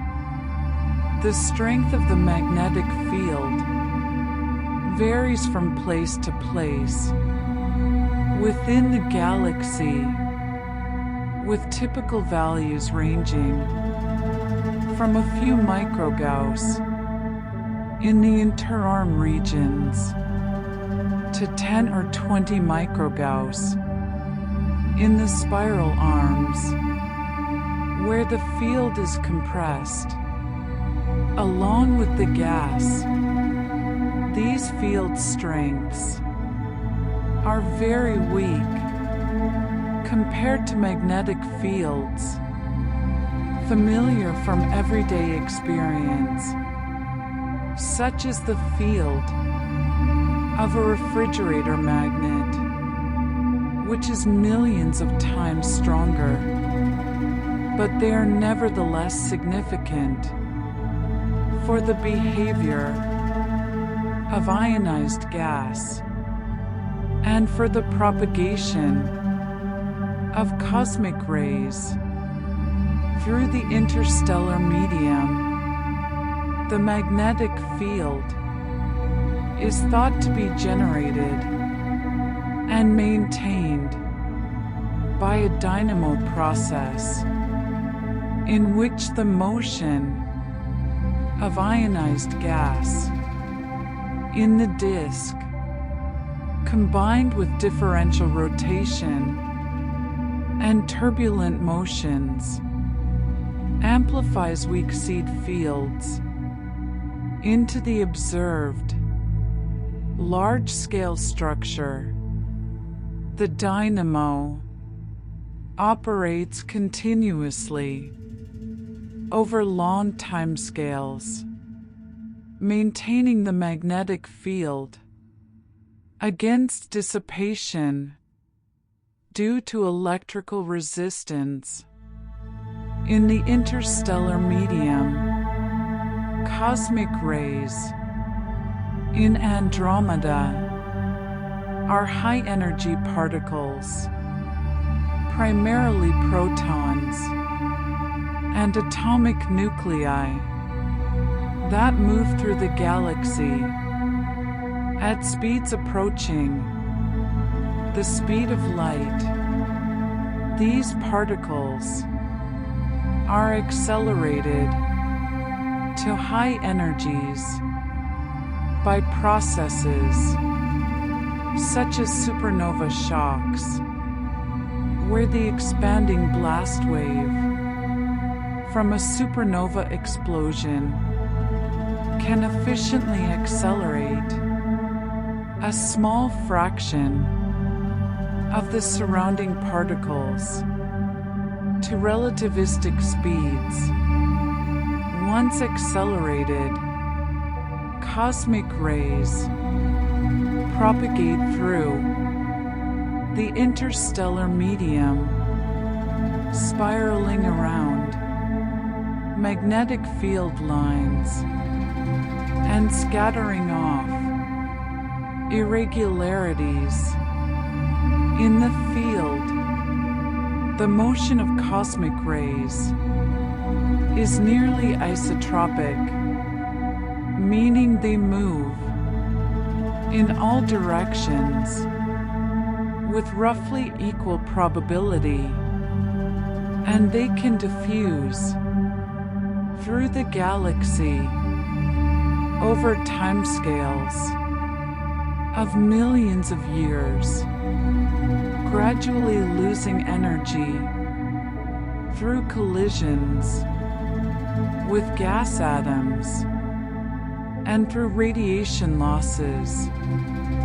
Cosmic rays contribute to the pressure in the interstellar medium and can influence the dynamics of gas clouds and the rate of star formation, though their effects are generally subtle compared to the direct influence of gravity and thermal pressure.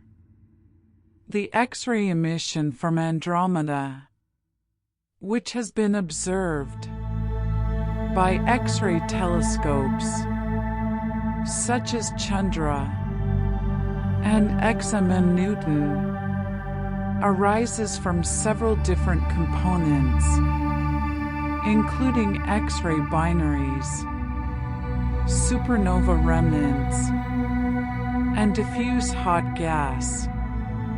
X-ray binaries are systems in which a compact object, such as a neutron star or black hole, accretes matter from a companion star, and the infalling matter is heated to extremely high temperatures as it spirals into the compact object, emitting X-rays.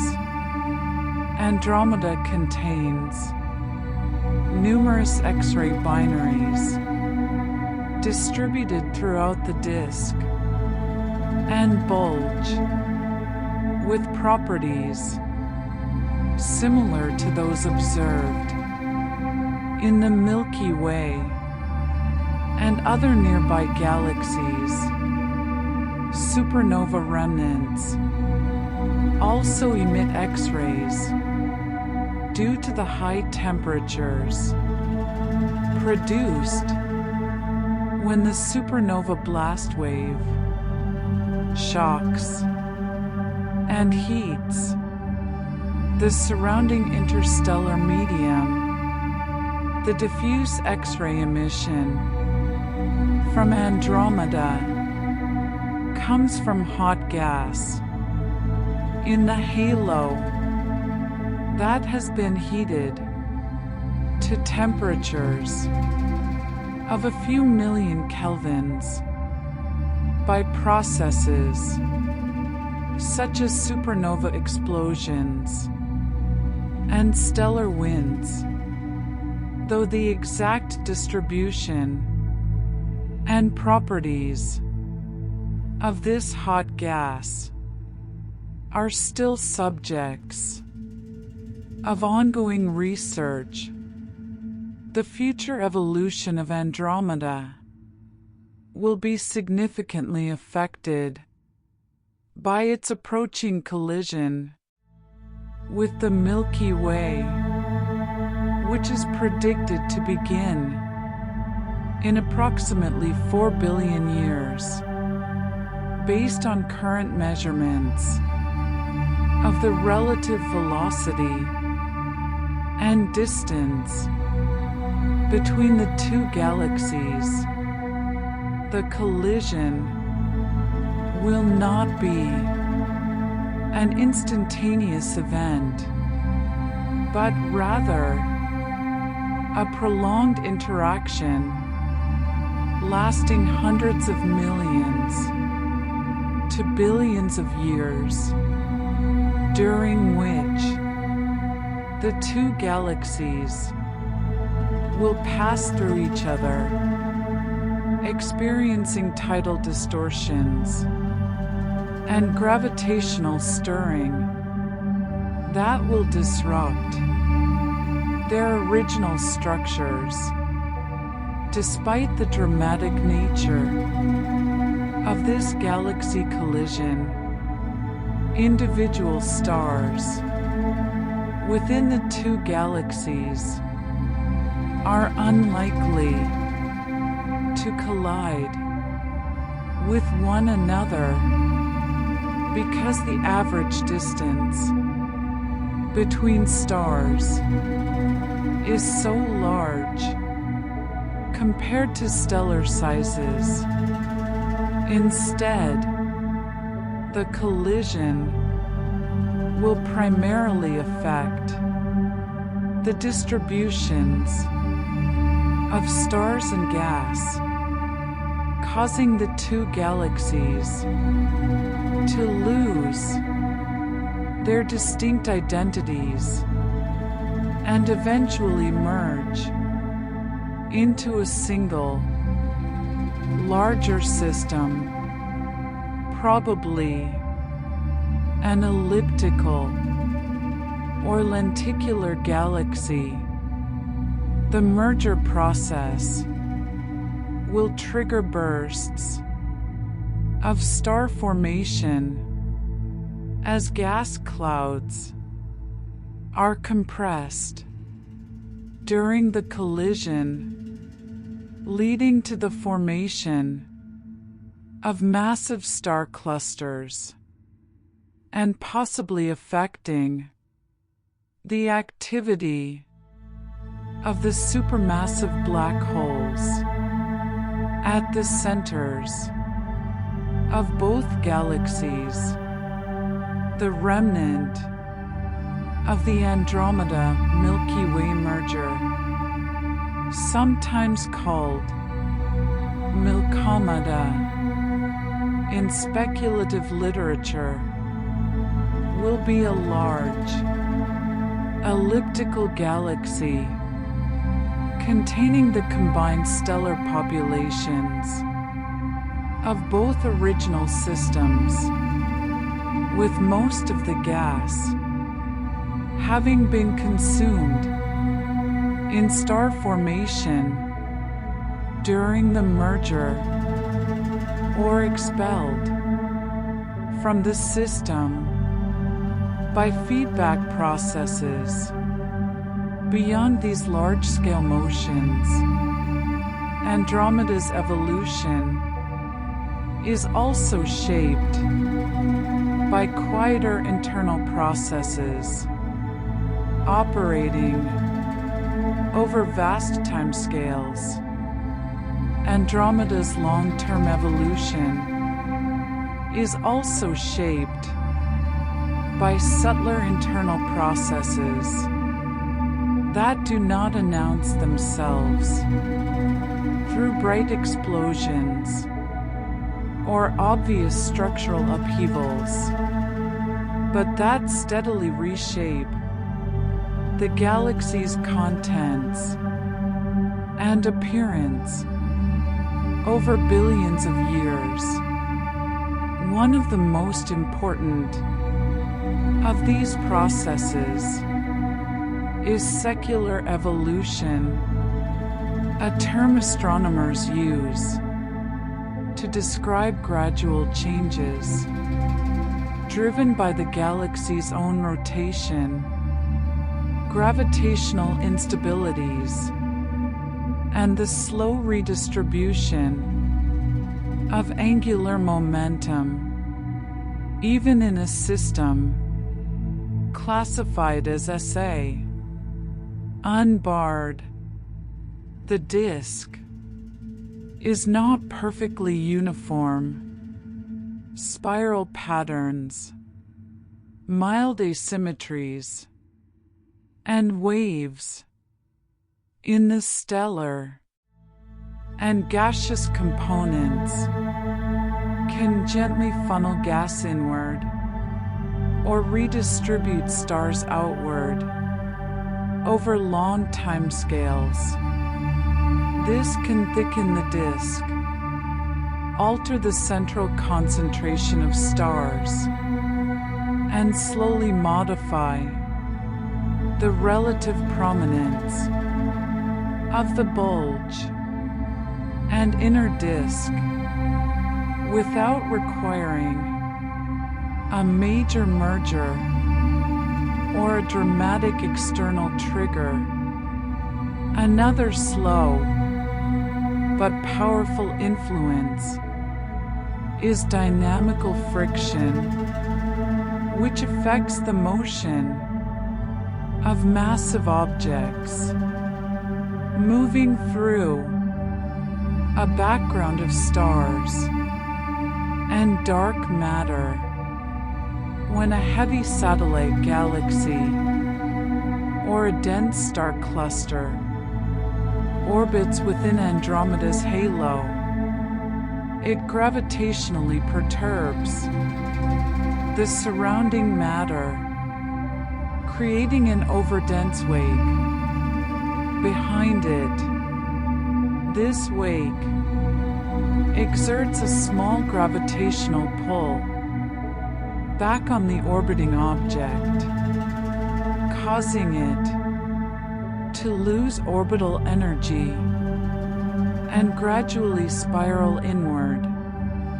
The process is not fast, often requiring billions of years, but it is one of the reasons that satellite galaxies can eventually be captured, disrupted, and assimilated into the larger system over cosmic time. Dynamical friction acts like a slow braking mechanism that helps Andromeda grow by drawing in companions and depositing their stars into the halo, where they become part of the galaxy's extended, faint outer structure.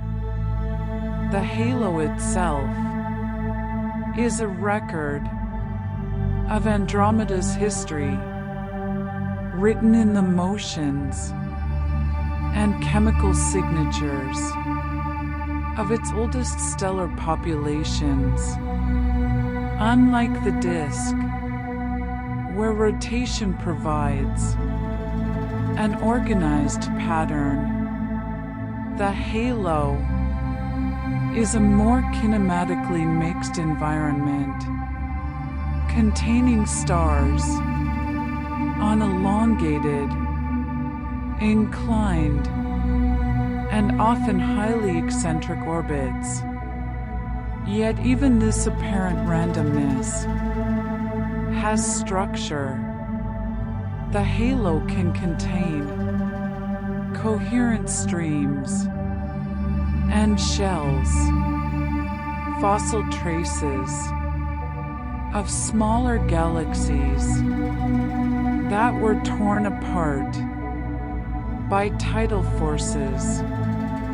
These features slowly disperse as the stars continue along their orbits, spreading out and becoming harder to detect. This gradual dispersal is a kind of cosmic forgetting, where the details of past accretion events fade into a smoother background.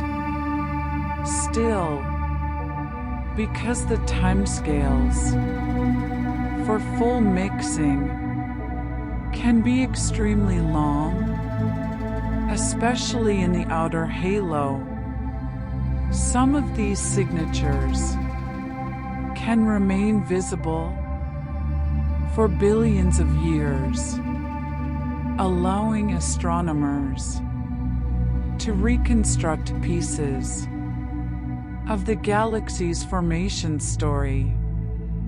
Andromeda's interstellar medium, while extremely thin compared to any laboratory vacuum on Earth, is not uniform in either density or temperature.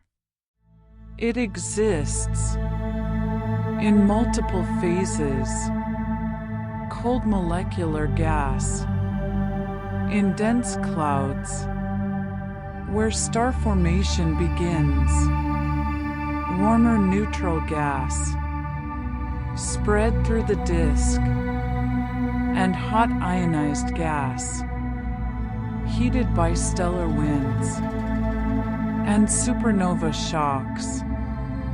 These phases exchange matter and energy continuously, producing a slow cycling that keeps the galaxy's star-forming potential alive, even as gas is consumed.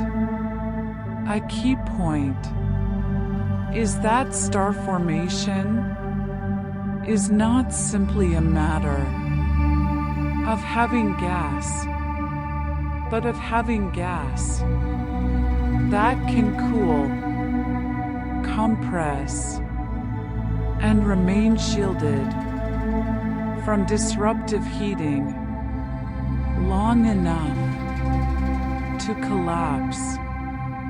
Dust grains, tiny solid particles mixed into the gas, play a quiet but vital role. Here, they help molecules form on their surfaces. They block ultraviolet light that would otherwise break molecules apart, and they enable the formation of cold, dense environments where gravitational collapse is possible. In that sense, dust is not just debris, it is an enabler of future stellar generations. The distribution of star formation across Andromeda is also shaped by feedback that operates like a long-running thermostat rather than an on-off switch. Massive stars carve cavities into surrounding gas through intense radiation and winds, and later Their supernova explosions inject energy that can disperse clouds. This can suppress local star formation, but it can also trigger new star formation by compressing nearby gas.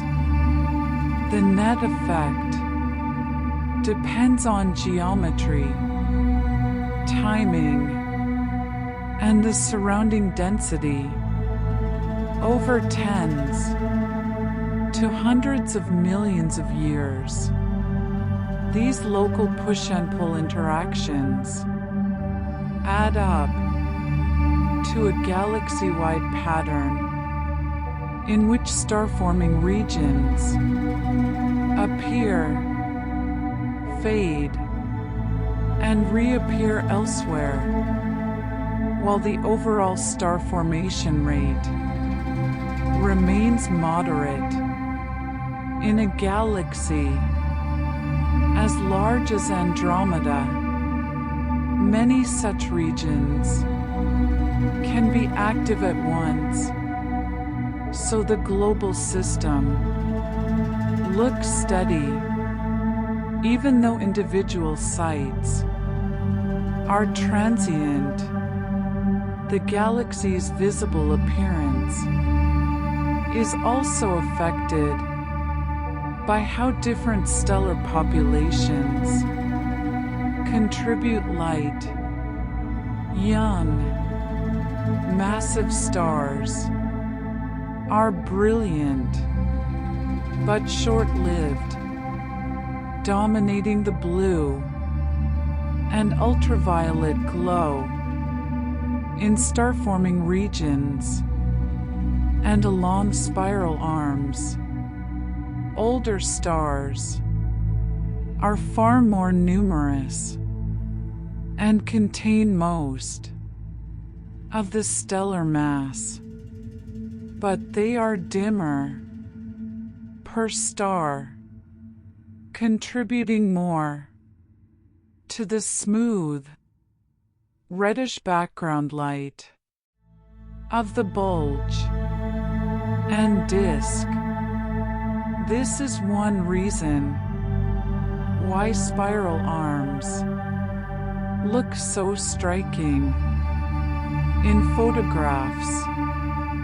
They are highlighted by a small fraction of extremely luminous stars and glowing nebulae, not by a permanent concentration of the same individual stars. Over time, as bright young stars die and new ones are born, the arms maintain their luminous pattern, even though the cast of characters changes continuously. At the very center of Andromeda, the environment is shaped by strong gravity, high stellar density, and complex gas dynamics. Although the supermassive black hole is not currently in a highly active phase compared to luminous quasars, the central region still contains energetic processes, occasional accretion episodes, compact stellar remnants, and dense star populations whose collective gravity influences the orbits of nearby stars. In such environments, close interactions are more likely than in the outer disk, though even there, direct star-star collisions remain rare.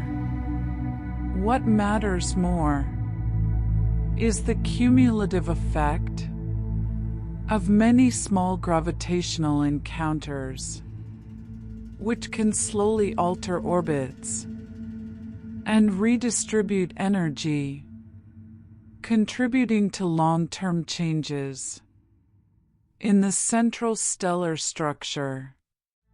Looking farther outward, the dark matter halo remains one of the most important components of Andromeda. Even though it is invisible, it acts as the gravitational scaffold that holds the visible galaxy together and shapes its rotation curve. But it also influences how Andromeda interacts with its environment. The halo extends far beyond the bright disk, overlapping with the halo of the Milky Way within the local group's broader gravitational landscape. This overlapping does not mean the galaxies are already merging in a dramatic sense, but it does mean that their extended mass distributions feel each other's presence well before the visible disks interact.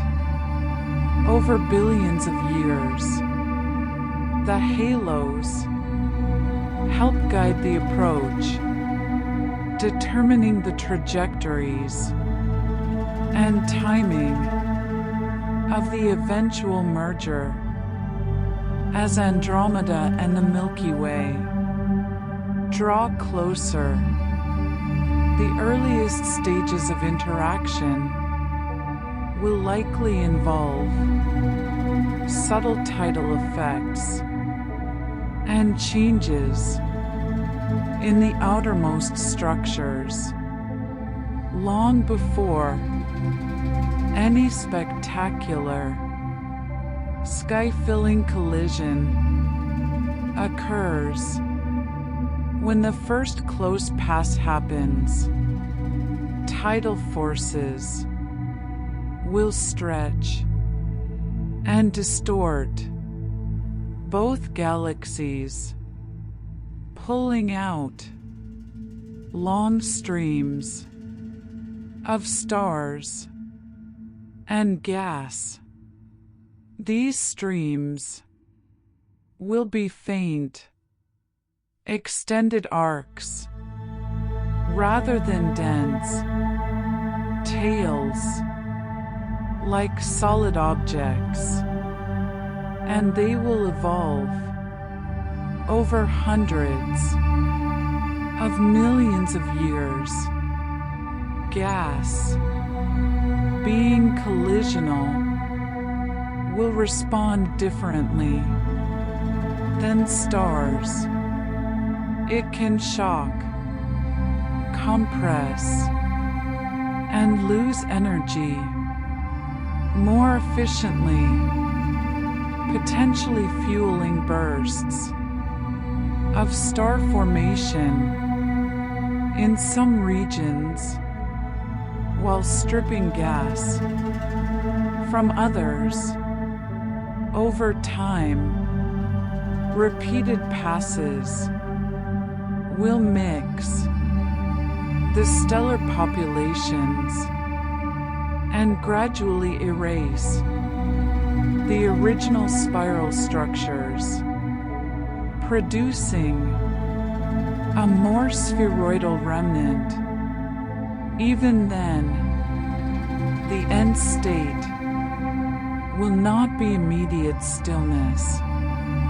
The merger remnant will ring gravitationally with stars on a wide range of orbits, gradually settling into a more stable configuration. Any leftover gas may form new stars, though much of it could be heated or expelled.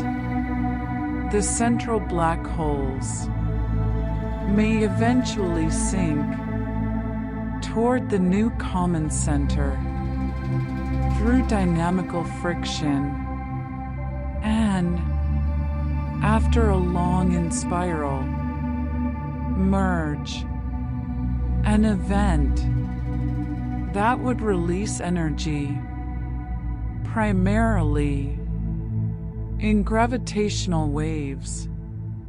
The galaxy that results will be new in identity, but continuous in matter. Most individual stars will simply find themselves on new orbits, in a new gravitational landscape, their personal motions continuing smoothly, even as the collective structure transforms. In that way, the story of Andromeda is the story of cosmic change, operating at a pace that is almost unimaginably slow. From a human point of view, nothing about it is static, yet most of it is calm. Nothing about it is hurried, yet it is always in motion. The galaxy's apparent stillness is not the absence of activity, but the presence of activity spread thinly across enormous space and time, where even dramatic events become rare punctuation marks in a long, steady sentence written by gravity. And now, as the Andromeda Galaxy slowly turns in the quiet dark, as billions of stars continue their ancient orbits, there is nowhere you need to travel, nothing more to figure out, nothing to reach. This moment is enough. You are drifting. Let the vastness of deep space hold you. Let the darkness between the stars feel gentle and safe. Let your thoughts move like slow starlight crossing empty space. May your body settle into stillness like dust, resting in a quiet galactic arm. May your breath flow softly and steadily like a distant star, glowing without effort. May your mind wander freely like light, traveling for millions of years without hurry.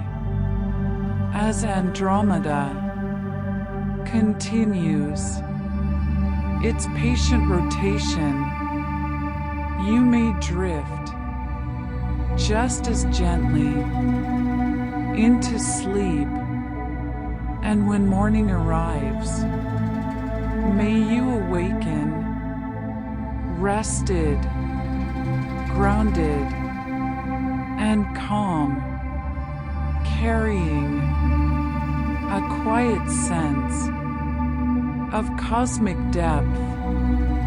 Good night and rest within the endless stars.